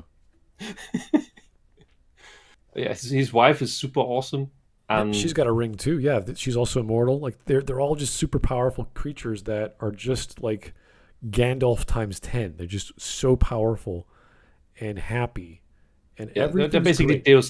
Deus Ex characters, and they're somewhere. We have the story that's the whole world hinges on, and these people just sit around in their rocking chairs and telling jokes to each other. It's like the wise old man on the mountain, but he's a god and he's just chilling. He's like, yeah, I'm here to help you out. Bye. Have a good life. Enjoy. Have a good fight with the war.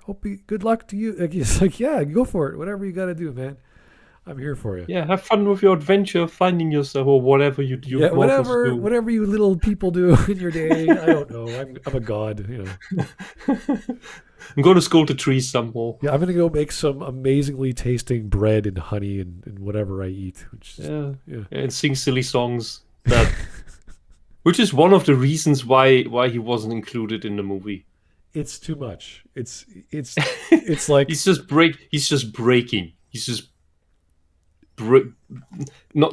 he's not breaking the fourth wall. Is he breaking the suspension? It is. If you were to have Tom Bombadil do anything to do him justice, it would be like, I want to go back to that guy. That guy was amazing. why are we following Merry and Pippin around? Holy shit! Let's go back to that amazing dude with his hot wife, and they're just like singing songs and dancing all day. Yeah, what Peter Jackson could have done is shoot honest Tom Bombadil scenes, like the entire part with Tom Bombadil, and just put it in the addendum deleted scenes, saying we made them because Tom Bombadil is cool, but we didn't put it in the movie deliberately because it just breaks the entire atmosphere and flow and everything. A really good. I probably would have bought the box set if they had Tom Bombadil extended cut stuff, just for that. Yeah, that would have been awesome. Yeah. Really, the Hillgrave scene is where the hobbits fall into the Hillgrave from the top. I think it's when the ring wraiths attack them, and in the Hillgrave they then find is it another scene? So long I read that, but that's where they find the glowing swords, and that's a much more intense scene. And I think that's where Tom Bombadil shows up. I thought it was in the second. Or was it when the tree was eating the hobbits? I have both scenes in my head for some reason. His description doesn't make any sense. Like, he has like bright yellow boots. It's like, what? You live in a forest. How do you have bright yellow boots? It doesn't make any. Like, all his stuff is just magic. Everything's crazy, and he just does not care. He's like Santa Claus, just in his own little world, and it's just awesome. It's to see characters like that don't give a shit about what's going on in the world. So, boy, what a great guy. Anyway, yeah, no. That would be a ridiculous adaptation if they just did Tom Bombadil. That would be interesting, but I don't know if it would work. So, how do you tell a story about a god? I don't know. You have to figure that out. But anyway. Oh, that is you can. But I'd have to be more awake to talk about that. You would have to be an expert on Lord of the Rings or Tolkien to do it properly. Like, you cannot screw that up. That would be so. That one specifically, yes, that's its own challenge. Yeah. But stories about gods interacting, that is possible, making that interesting, and not just in the flat, super stereotypical stuff that God of War does, which is okay because gods are like singular aspects or very few aspects of humanity condensed into specific manifestations that you then have interacting with each other.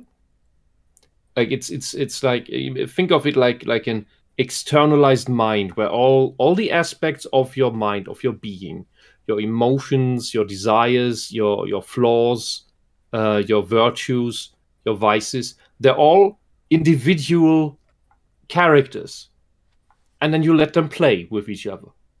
And that's what these big pantheons technically are. Like, we can play out this shit of what is it when lust takes over? What is it when righteousness gets overbearing and becomes tyranny, and so on and so on. That's the standard way of how you do God stories, how we have them in mythology.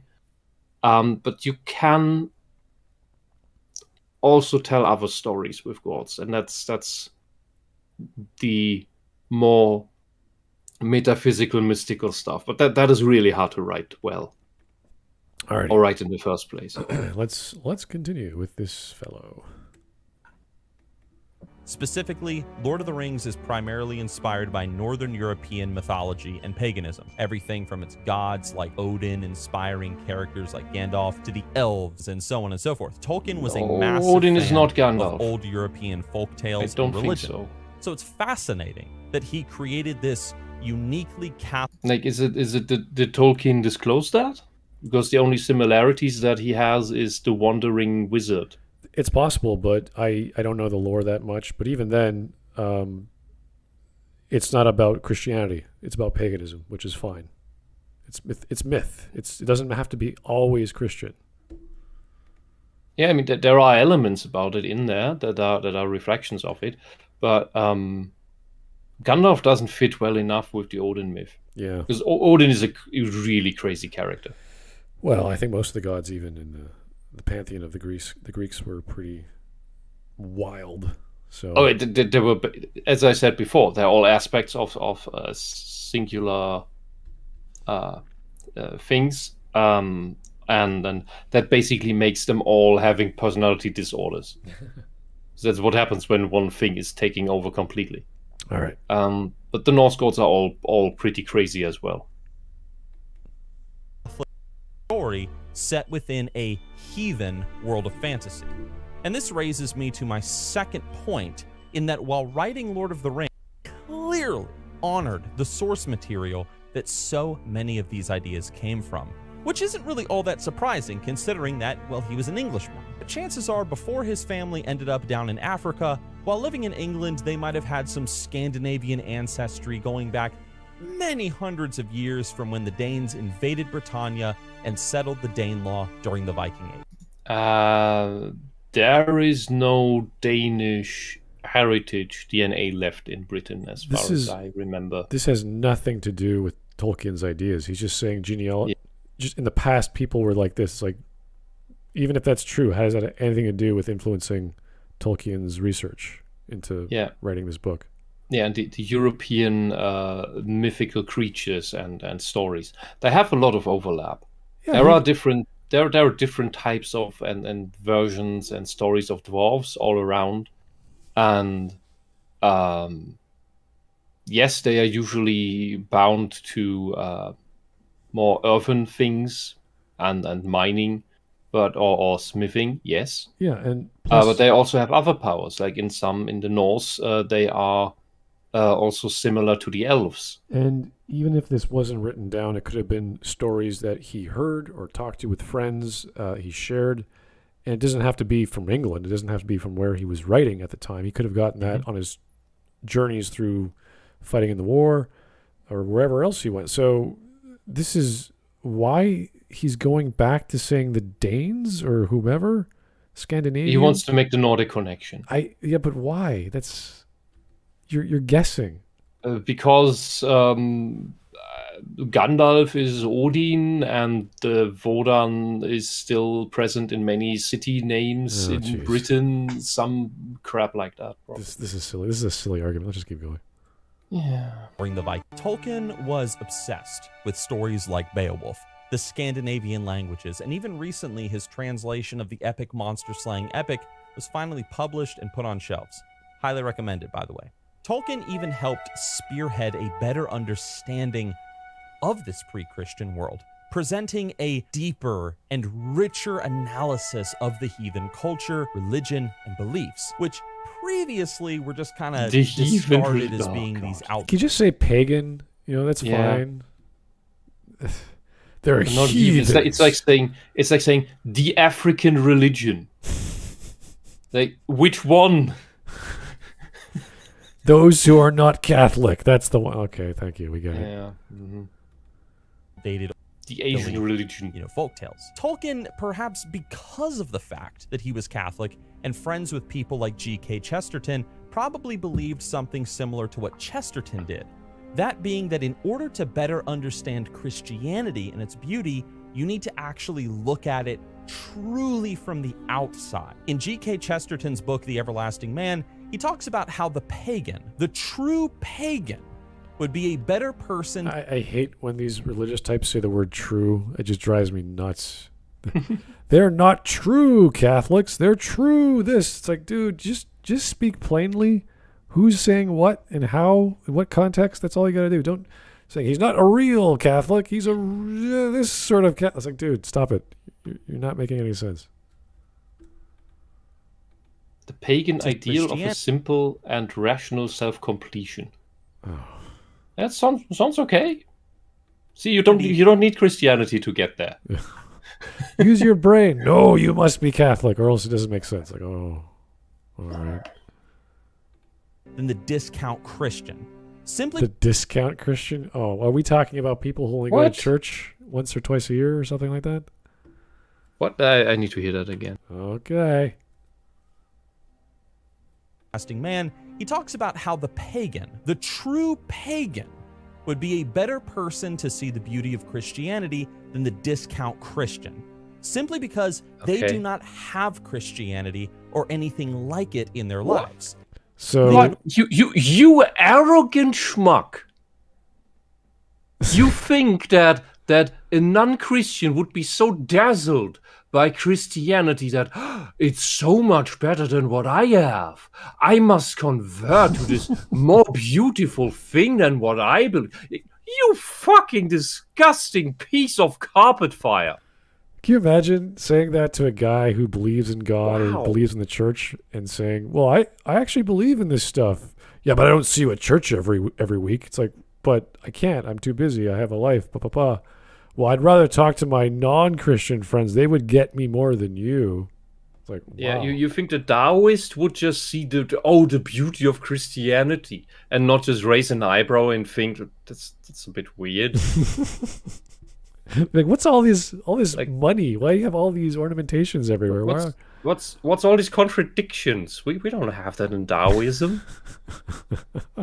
What's this God? Why is your God doing such weird things and just all these weird desires? Like there's nothing like that in Taoism. Yeah, why can't a Christian objectively look at their own religion and go, yeah, you know what? It's kind of stupid. There's some really dumb shit in Christianity that doesn't make sense. That's fair. People do that all the time when they read the Bible or when they listen to the sermon from the priest every week or whenever they go.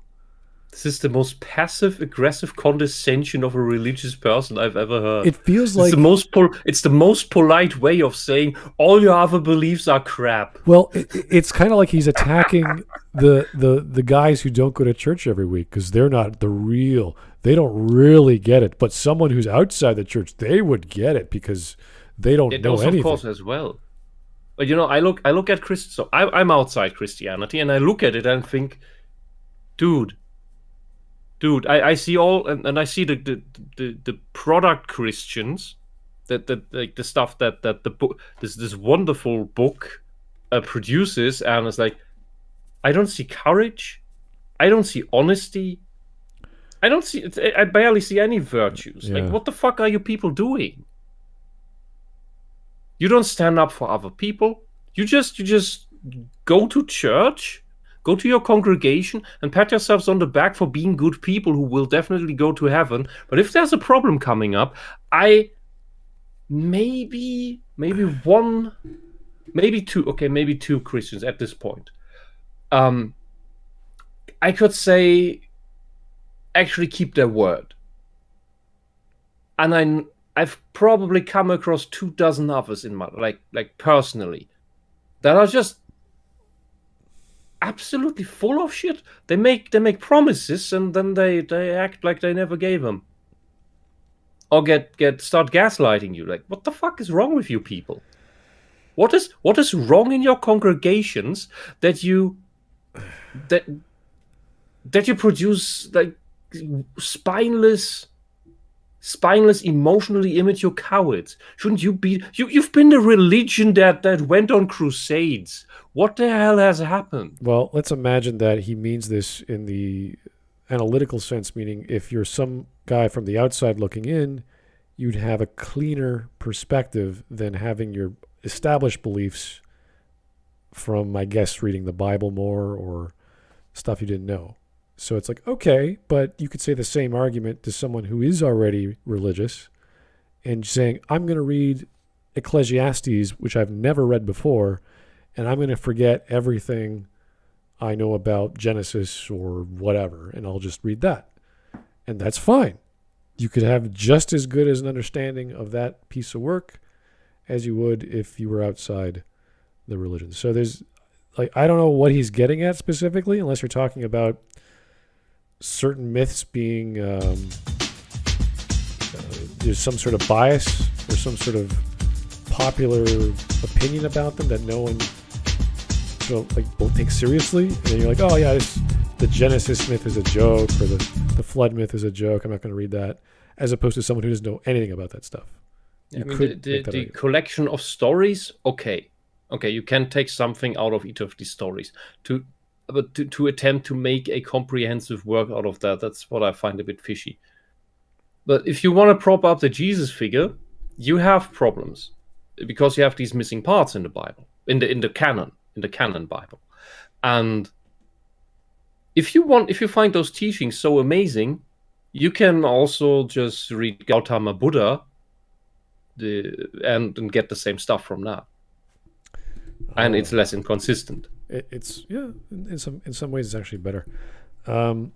Great Scott. Okay. Also, without going on a tirade history lesson, most pagan cultures converted for political, economic reasons during the Middle Ages, i.e. the Slavic people in the east with Byzantium and the Norse Scandinavians in the west with Rome. Yeah, it's the same with the Stoics at the turn of the century, or the turn of the old calendar. So you know how the heathens converted? The dreaded, horrible heathens? Charlemagne went over the heath from village to village, and he put the people before a choice. Yeah. And either the entire village converts, or everybody gets their head chopped off. We will believe in your magical god creature. It's like, okay. Yeah. And so it's like the choice that Islam puts before you, that either convert or you get your head chopped off. Same fucking thing. And we see the results of that to this day in heathen villages, or in villages in the heath, because those that did convert, they have old churches in them, like little ones that fit like a small village. The ones that didn't convert didn't have churches built because they didn't need any, because no one was living there anymore. Like nowadays, some have modern things built afterwards, but you can clearly see the difference of when they were built. And many still don't have any. All right, so what this guy is trying to say is if you don't know anything about religion, you will have a better understanding of it because you'll have a clearer perspective on things, which is, if that's all it is, fine. If that's all he's saying, fine.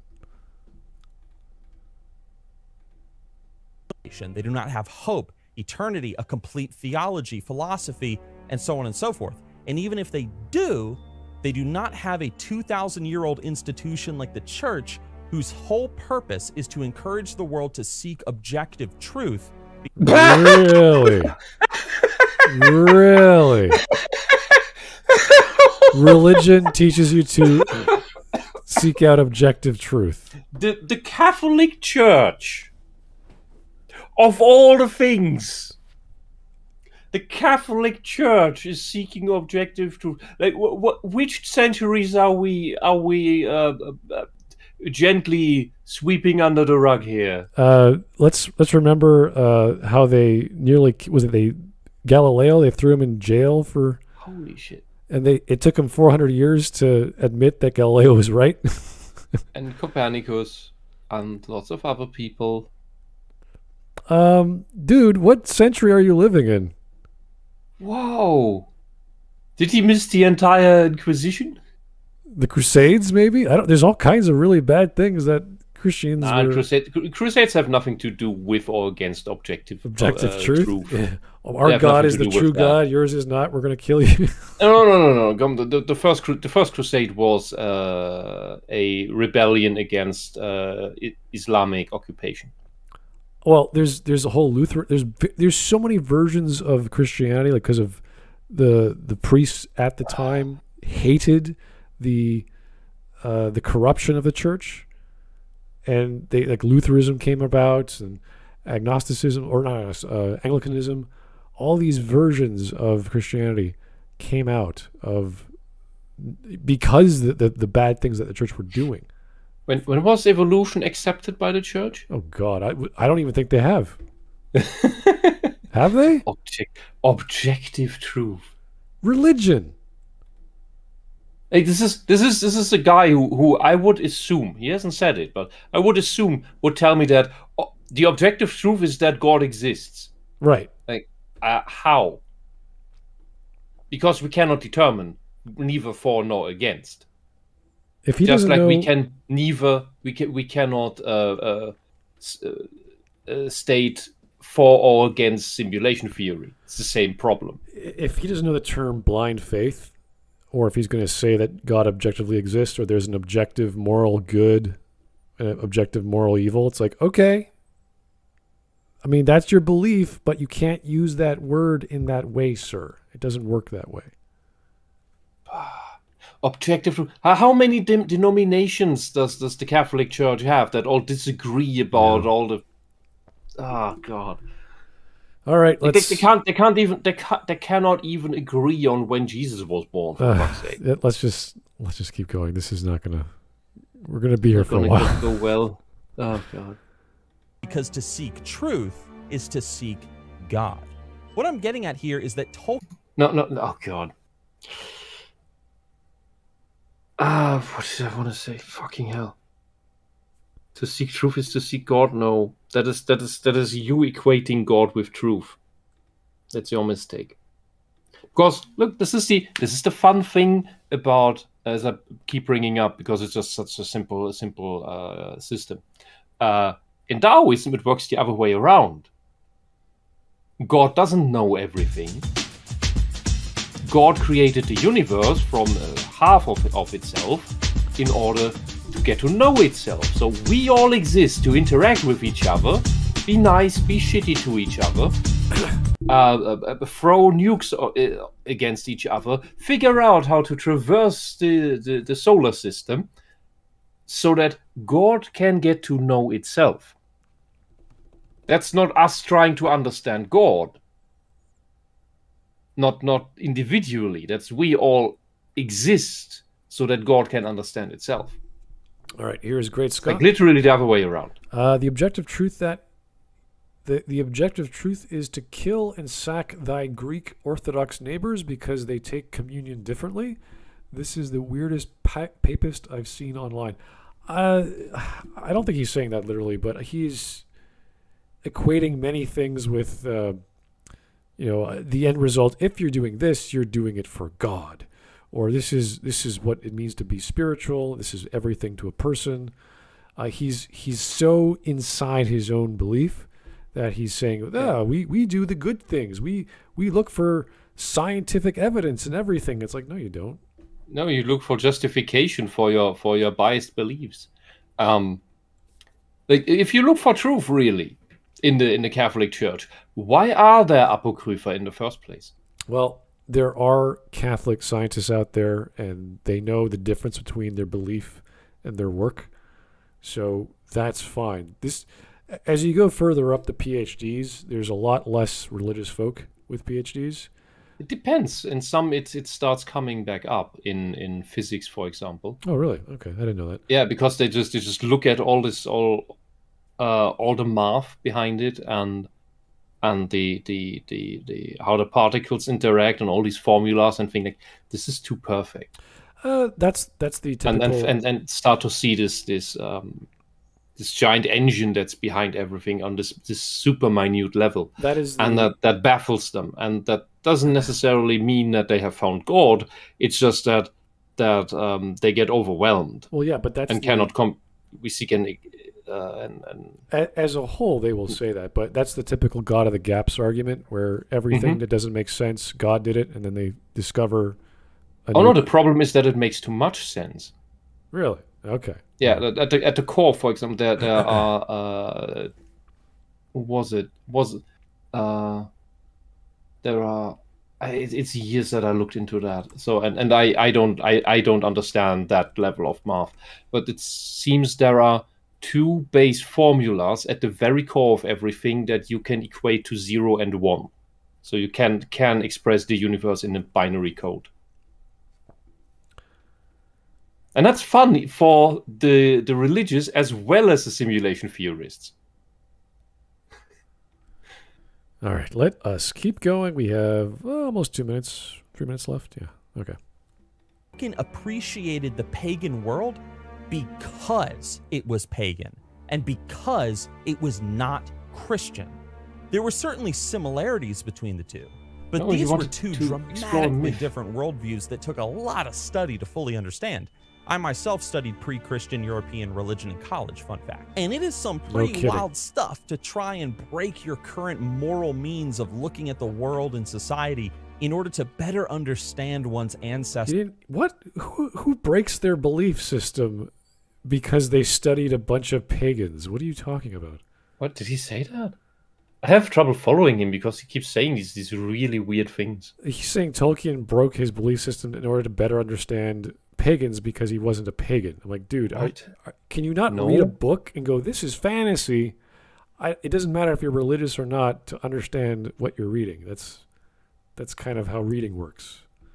Okay, this is where I'm going to do the thing and say, this is the mindset, this religious mindset that we see on the SJW side, mechanically the same, just loaded with a different script. Yeah.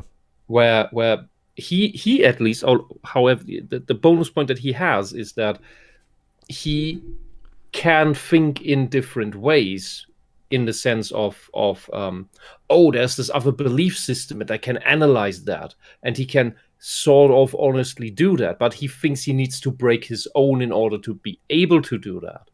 While the SJWs that we see, the socialists that we see, they will not even try because they're scared to break their own belief system. They think they have to break it in order to understand someone else because they don't have empathy.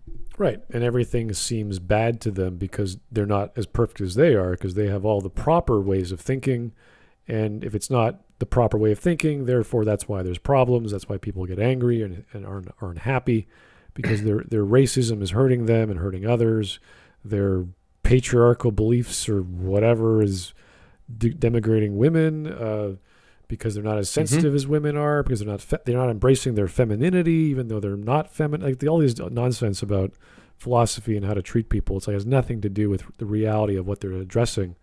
They're just projecting their thoughts onto these others. Yeah, it's religious truth of a cult that doesn't admit that that it operates like a religion, which is why it has it so easy. Yeah, and I see nothing wrong with this guy enjoying his religion and talking about how much he loves the teachings of Christ. I think that's good. But when you start saying, well, because you're a pagan, you don't understand what it means to be good, it's like, what are you talking about? No. Yeah, and since he calls everyone heathen as well, I call his college education into question. That's it's like calling someone an N-word because they're not white. It's like, dude, like, come on. You don't go around. Maybe if this was like 400 years ago, he would, that'd be a different word for him. But it's not a nice thing to call someone a heathen in general. Pagan, you might get away with because no one really cares.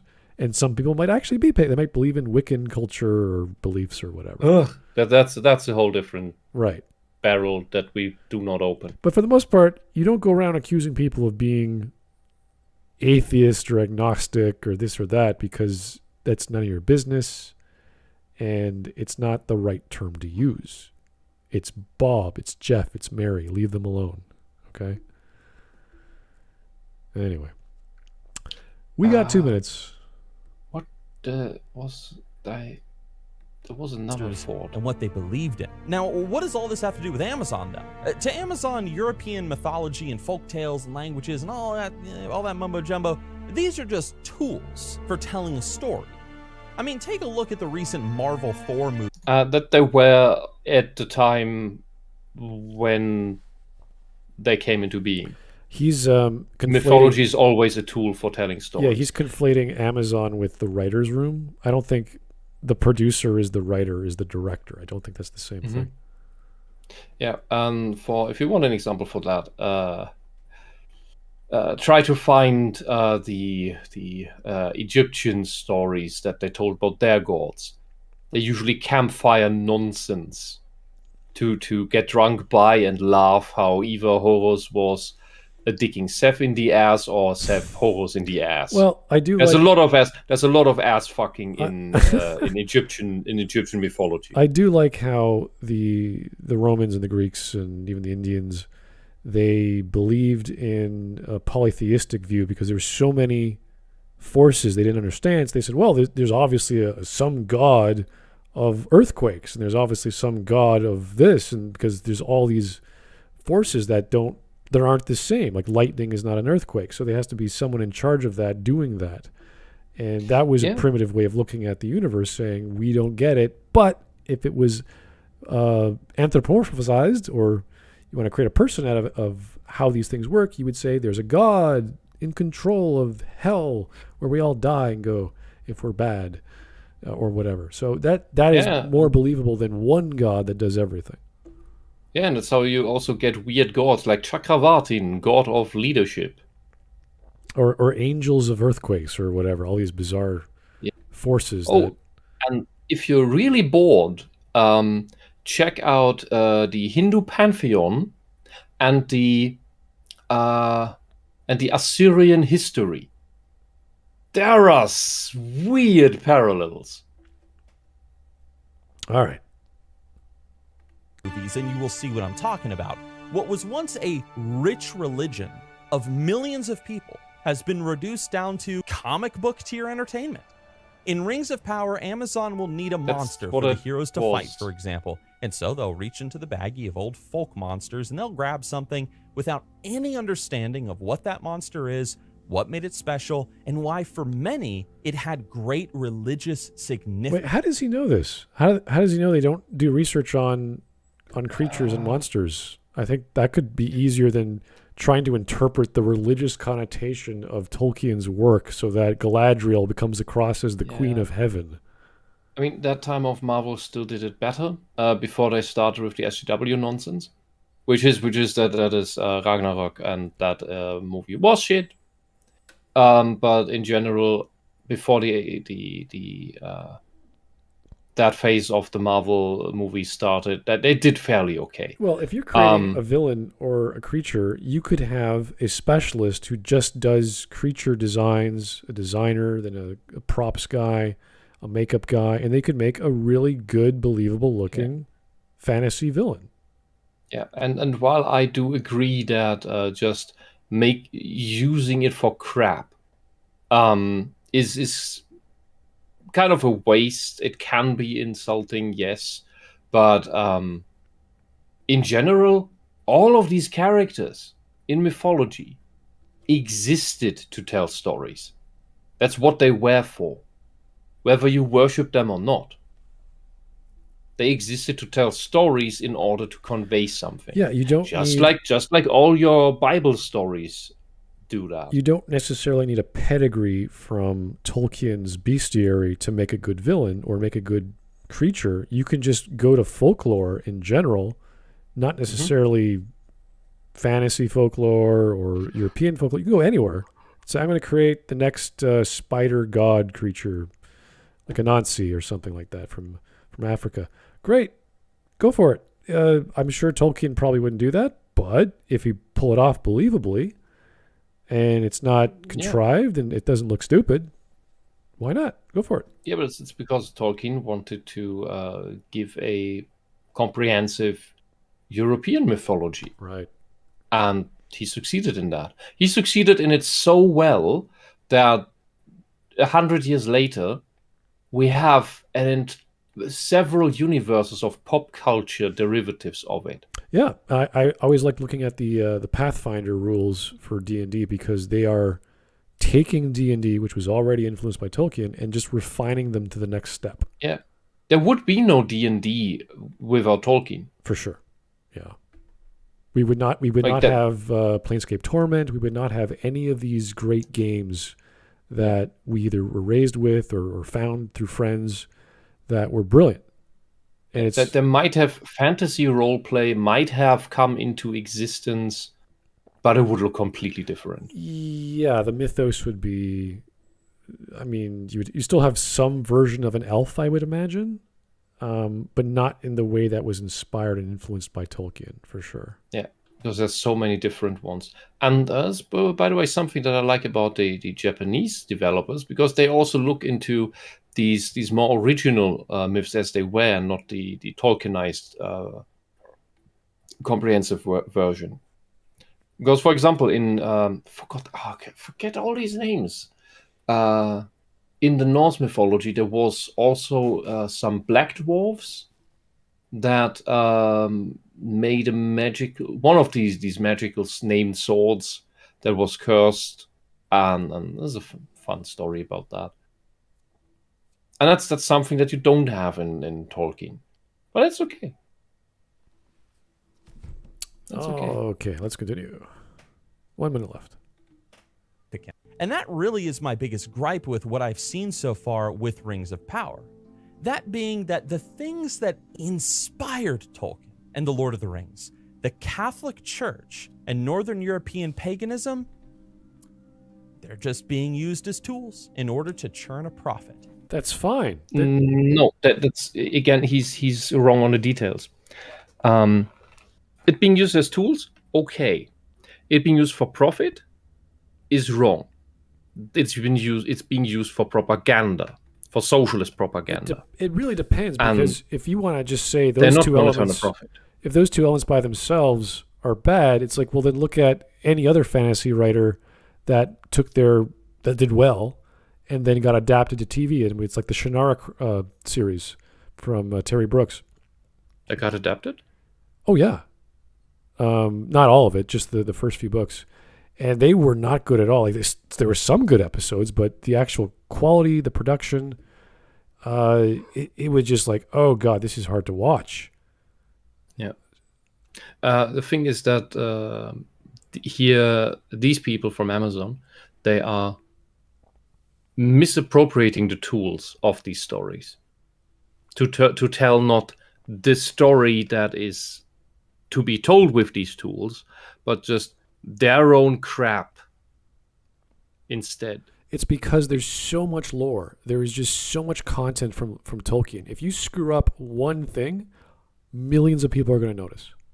And this is the problem that we have with all adaptations, especially we noticed with the recent ones of Star Trek. There's so many overlapping stories that are in the future or 50 years ago or whatever, and they don't match up.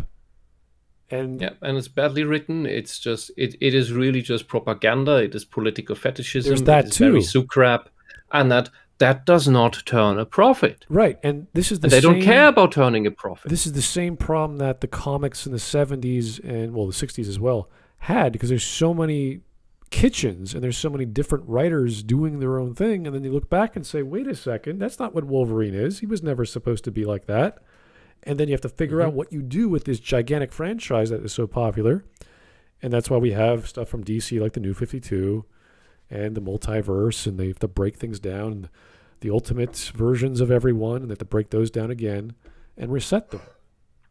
And that's going to have to happen again with either Tolkien or Star Wars or Star Trek, because it doesn't make sense anymore. It's just recycled stuff. The writers aren't doing their job of doing it accurately. If everything was fine, if all the lore, it's recycled while being twisted into crap. It's rebooted. It's not supposed to be rebooted. It's supposed to be the same all throughout. But the problem was, even Star Wars wasn't consistent. Even Star Trek, as big as it is, was not really that consistent as well. It was well enough as it was growing all the time. You could say it was improving on itself as it was happening. Yeah, which is a different thing from you write your big book epos, and then do a second draft, do a third draft, and then you have the whole thing working consistently. If you look at TNG, for example, the tech doesn't work in a consistent fashion. Voyager, tech doesn't work in a consistent fashion. There have been decanonized episodes and such ensure that, to allow that. Because they realized, oh, this thing we wrote that we found interesting actually is crap. Yeah, so we need to get rid of it. That happened in Enterprise, but they didn't decanonize it. They made it real, which is the invention of phasers and shields. It's just a thing that some guy came up with. You're like, oh, really? We just have shields now. It's because some guy was tinkering around with energy fields. Like, okay. And then we're not even going to get into New Trek because that's a whole world. Yeah, that's just crap. That is the thing he's criticizing, but he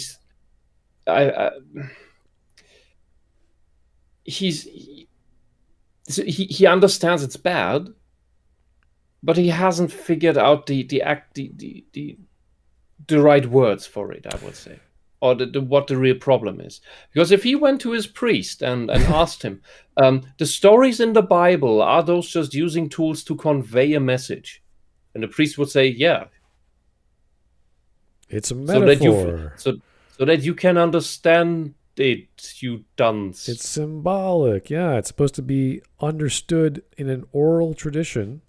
We just happen to write it down, and the priest can take that written down and then interpret it to make sense to his congregation. Yeah, and what people need to understand about propaganda is that propaganda is made to be propaganda, because you cannot make a profit with propaganda. There's very rare exceptions.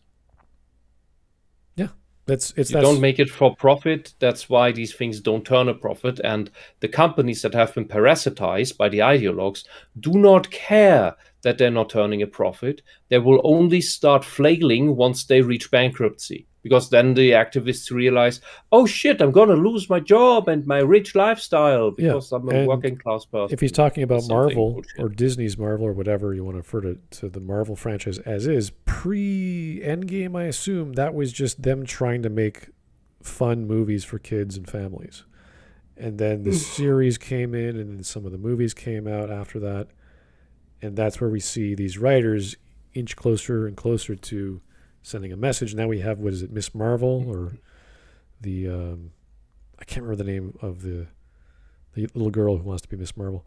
It's just propaganda that tries to sell you the next propaganda. I don't know. I do not pay attention to this stuff, but from what the reviews I've seen, it's just not a very good film, and they have all this other crap in there that doesn't need to be in there for the sake of messaging. Yep. Or paying someone to say we have this elements of wokeism. I don't know what it's called anymore because I don't care. But anyway, he's got the conclusion right. He's got the means wrong. So anyway. Yeah, he's got there by the wrong way. He just stumbled through the hedge. Because money is bad. I don't know. I don't get it. No. Anyway, and that bothers me because these are the foundations of Lord of the Rings, and they're just not being respected. I'm going to say it right now. I don't think Amazon even cares at all about anything that Tolkien wrote. That's true. What they care about is that people like Lord of the Rings. They don't know why people like Lord of the Rings or why Lord of the Rings gets at the... I will correct myself. No, I do not agree that Amazon does not care about Lord of the Rings. Amazon, being headed by another globalist idiot, with too much money and too much power, is part of the cultural destruction train. So this is deliberately made bad so that people lose taste for Lord of the Rings, for Tolkien. You know what? If it was purely for profit, they would do things properly. They would get the right writers, they would get the right actors, and they would say, guys, do the best job for the money I'm spending or you're fired. Yeah, for the past 10 years, all these companies could clearly see how you do not make money, how you lose money, how you kill your own company. And that is by this woke, tokenist, racist, sexist bullshit. That's how you destroy things. And so at this point, we must assume that they're not making it for profit. They're making it for two reasons. One is the Trojan horse propaganda. Here's the big logo, the big franchise that you all love, but really has something else inside. And that is the propaganda. And by doing that, we poison the well of this franchise. of this big beloved thing, so that you don't like to deal with it anymore. They succeeded in that pretty well with Star Wars, because people are lifelong fans of Star Wars have lost interest in Star Wars. Lifelong fans of Star Trek have lost interest in Star Trek because of the shit that has been made in the recent years. You know, it's such a simple thing to look at a product in the past. Let's say, like a chocolate cake. I like chocolate cake. So what's your favorite chocolate cake? Well, that one. I like eclairs or whatever.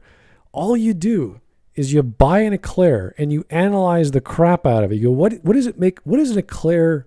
Why does it make me happy? What are the elements? What are the empirical values that make this thing work? And all you have to do is replicate that in your own way, so that when you say, hey, mom or whomever, I made a chocolate cake, here's my version of it, and there's like a 10% difference or whatever. There's your little spin, because everyone's going to do something different. That's all they had to do with Lord of the Rings. They look at the Peter Jackson films, they look at The Hobbit, they look at all those things. They say, hey, what worked and what didn't? And only do the things that work, and then adapt that to your own story, which is just basically you being influenced by Tolkien. Yeah. And that's it. That's all you have to do. Yeah, and since the show has a similar budget to the movie trilogy, you have to ask yourself, why are they not doing it? Because they don't pursue profit. They don't pursue... It is not incompetence. You're right. They do not pursue excellence in the thing they're trying to do. Because when you do pursue excellence in whatever you're building, people will say, that is a high quality thing. That's a service or product I like. And I said that about the trailers for many films, even though the films themselves aren't very good. I remember we talked about the Suicide Squad trailer having the music from Queen, and it was timed up to all the action shots. Like, wow, what a great trailer. I wanted to go see that film. And then you see the film, and it's like, oh, this is not that great. Same with Thor. Not the current one, but the previous one. Ragnarok. Ragnarok. It had an 80s vibe. It was funny. It was simple. It wasn't as serious. Like, oh, okay. This is probably for people who like the 80s. I went to go see it. Very different than what I was expecting. The comedy was all over the place, but not what I was thinking if you saw the first Thor film, which I didn't really watch, but wasn't serious at all. So the marketing for Lord of the Rings in this case is throwing people off. And I'm hoping it's lying. I'm hoping that they're taking like the non-spoiler versions of the show and just showing like the bad stuff. It is already bad. Like, we can see that from the casting alone. Like the guy who plays Elrond looks like a hobbit. Oh, he does look different. You're right. Yeah. It's not just different. He looks like he should be playing a hobbit, not an elf. Well, with the way his face looks, I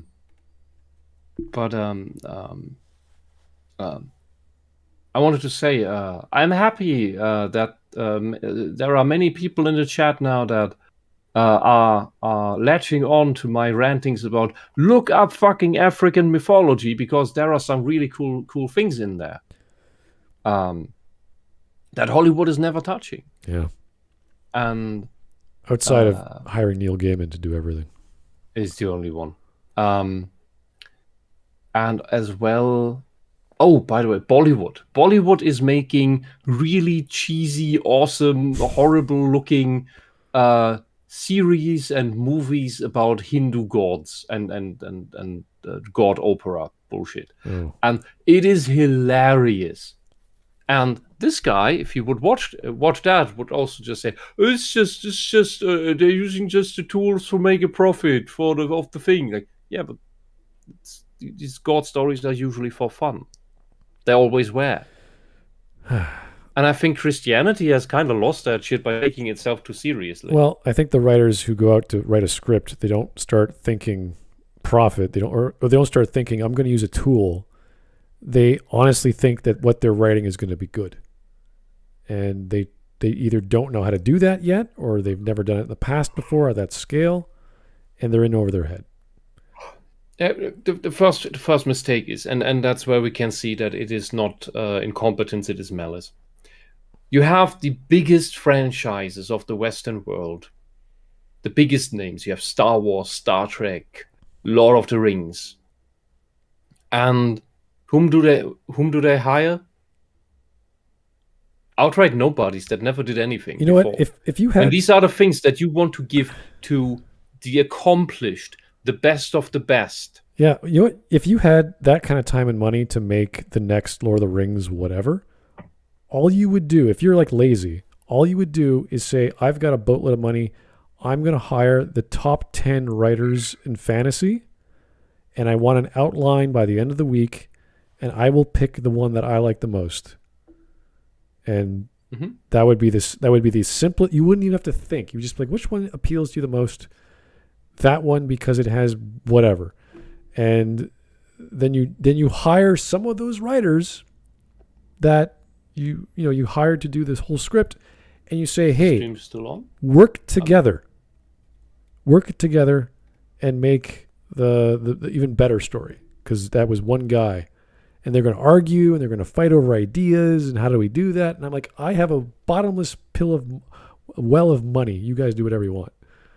And then you come to that hurdle when you need to. So that would be the way I would do it if I had all this time and money. But I'd be lazy that way. Anyway, let's keep going. Here's GAW004 again. Thank you, sir. Just play. You keep cutting out on my end. I hope that's not on the stream. I hope so too. Just play the LOTR games for better Tolkien representation. Tolkien did say he based the god in Silmarillion named Eru in LOTR on Yahweh. Okay, there you go. See, that's a direct quote, hopefully, from Tolkien. That's what I wanted this guy to show me, to say why the detractors were not happy with what was happening on screen in the trailers, because then you'd say, oh yeah, you're right, Tolkien didn't want that or was not talking about that. He just had this weird religious slant on everything, which is and Eru, the name Eru is inspired by referencing to the really ancient times when the god was still called El. All right. Anyway, at least that's what this looked like to me. Less than a minute. Let's go. Spirit of people who read and watch it, that don't matter. Lord of the Rings is a means to a profit, and so they will try to milk it here for all it's got, even if they destroy the very foundations and inspirations for the text along the way. You don't know that. Now, could I be wrong about this? Yes. Of course I could be. Show could come out and be fantastic. You missed the point. Will I end up being proved wrong, though? I highly doubt it. These are my 2 quick thoughts on this series, fellas. Let me know what you think. Are you going to watch it? And if not, what has given you the reason for pause? All right. There's apparently a lot of Christian people out there who like his stuff. Good for them. Yeah, but his key mistake in the conclusion is that he believes they're doing this for profit and they're going lazy about it. Yeah. And that's wrong. They're not doing it for profit. They're doing it for propaganda and deliberate destruction. As long as they can make it, they will. As long as they can afford to make it. All right. And Amazon is a money printer, so they can probably do it forever. Here is Novus Kaisar in the memes. He found a leaked image of Rings of Power of Sauron earning the respect of the orcs. Is it a rap battle or something? I don't know what's going on here. Oh, do we have memes? Yeah, we do. Oh. Concupiscence. Yeah, I don't worry about it. I think that might be a theology term, or he was using it theologically, as opposed to what it literally means. But fair enough. I've never heard concupiscence. Boromir is becoming an orc. Okay, I'm gonna go. Quack quack motherfucker. Oh, okay. Yeah. Okay. Smudcast mentioned beards. 15-hour rant on why beards are bad. Yeah, Razor Fist suddenly doesn't like beards because hipsters apparently made them bad. What? When there is the possibility that he just started to hate beards because he can't grow one. Or he's highly neurotic and it drives him nuts to get even close to a beard. To shave it off. I think he just can't. He's just growing stubble fuzz. Oh. Here's citizens from Copenhagen when citizens from Siedenhagen walk in. Oh no! It's a pun. You're just a cheap. What? It's a pun. Yeah, no, I got it. Okay. You're just a cheap effing knockoff. Oh no! I'm the upgrade. Ugh. Okay. There's a The Boys reference. Ensign Boone as Sauron in the Lord of the Rings. Sauron as Anatar, Lord of Gifts, handing out the Rings of Power. Oh, I see. Okay. Oy. Almost absolutely everybody on the planet, frogs are not for eating. French people, what about their legs? They don't need those. God. I don't think I've ever had frog's legs. I can't recall if I eaten them. I don't think so. It's hard to find I've gone to plenty of French restaurants, but it's hard to find that specific menu item. So, Jesus. The arms get me more than the face. The arms are like, what am I looking at? This post was fact-checked by 9 gay rats. Okay. All right. The true queen of heaven. What is this? It's Rule 63, Jesus. Oh, okay. The original worst WoW expansion ever. Oh, how we naively thought things couldn't get any worse 10 years later. Cataclysm. Yeah. Cataclysm class. Yeah. I am glad I stopped before that. The day I saw Ragnaros's stubby legs was like, why did you do that? So here's Hawk with an expanded beard, I guess. I don't know. Mm-hmm. And stubbly Razor Fist. I'm a religious person, but no. Oh, geez. The fundamentalist reaction to everything is just as dumb as any absolutist. It just drives you nuts. Mm-hmm. Anyway, I think we're done. That was still annoying. Refreshing. It was whether we're doing a left-leaning dude or we're doing a right-leaning dude makes no difference. It's always going to come down to ideology. And this was just the other side of the coin. So yes, but it's finally some contrast to, oh, this is what it looks like on the other side. Yeah.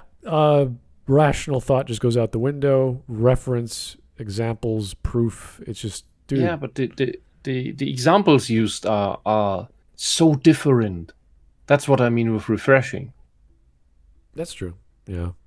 They did quote Tolkien. They did quote other people that were like Tolkien. That was kind of funny.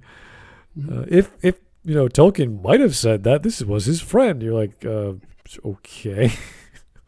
Sure. Quoting Peter Jackson and then saying, oh, well, because Peter believed in the spirit of Tolkien and Tolkien was Catholic, therefore he maintained Catholic influence in the Lord of the Rings movies. You're like, I don't think so. That's not how that works. Oh, jeez. Anyway, glad we covered it. Nice relaxing Friday for me.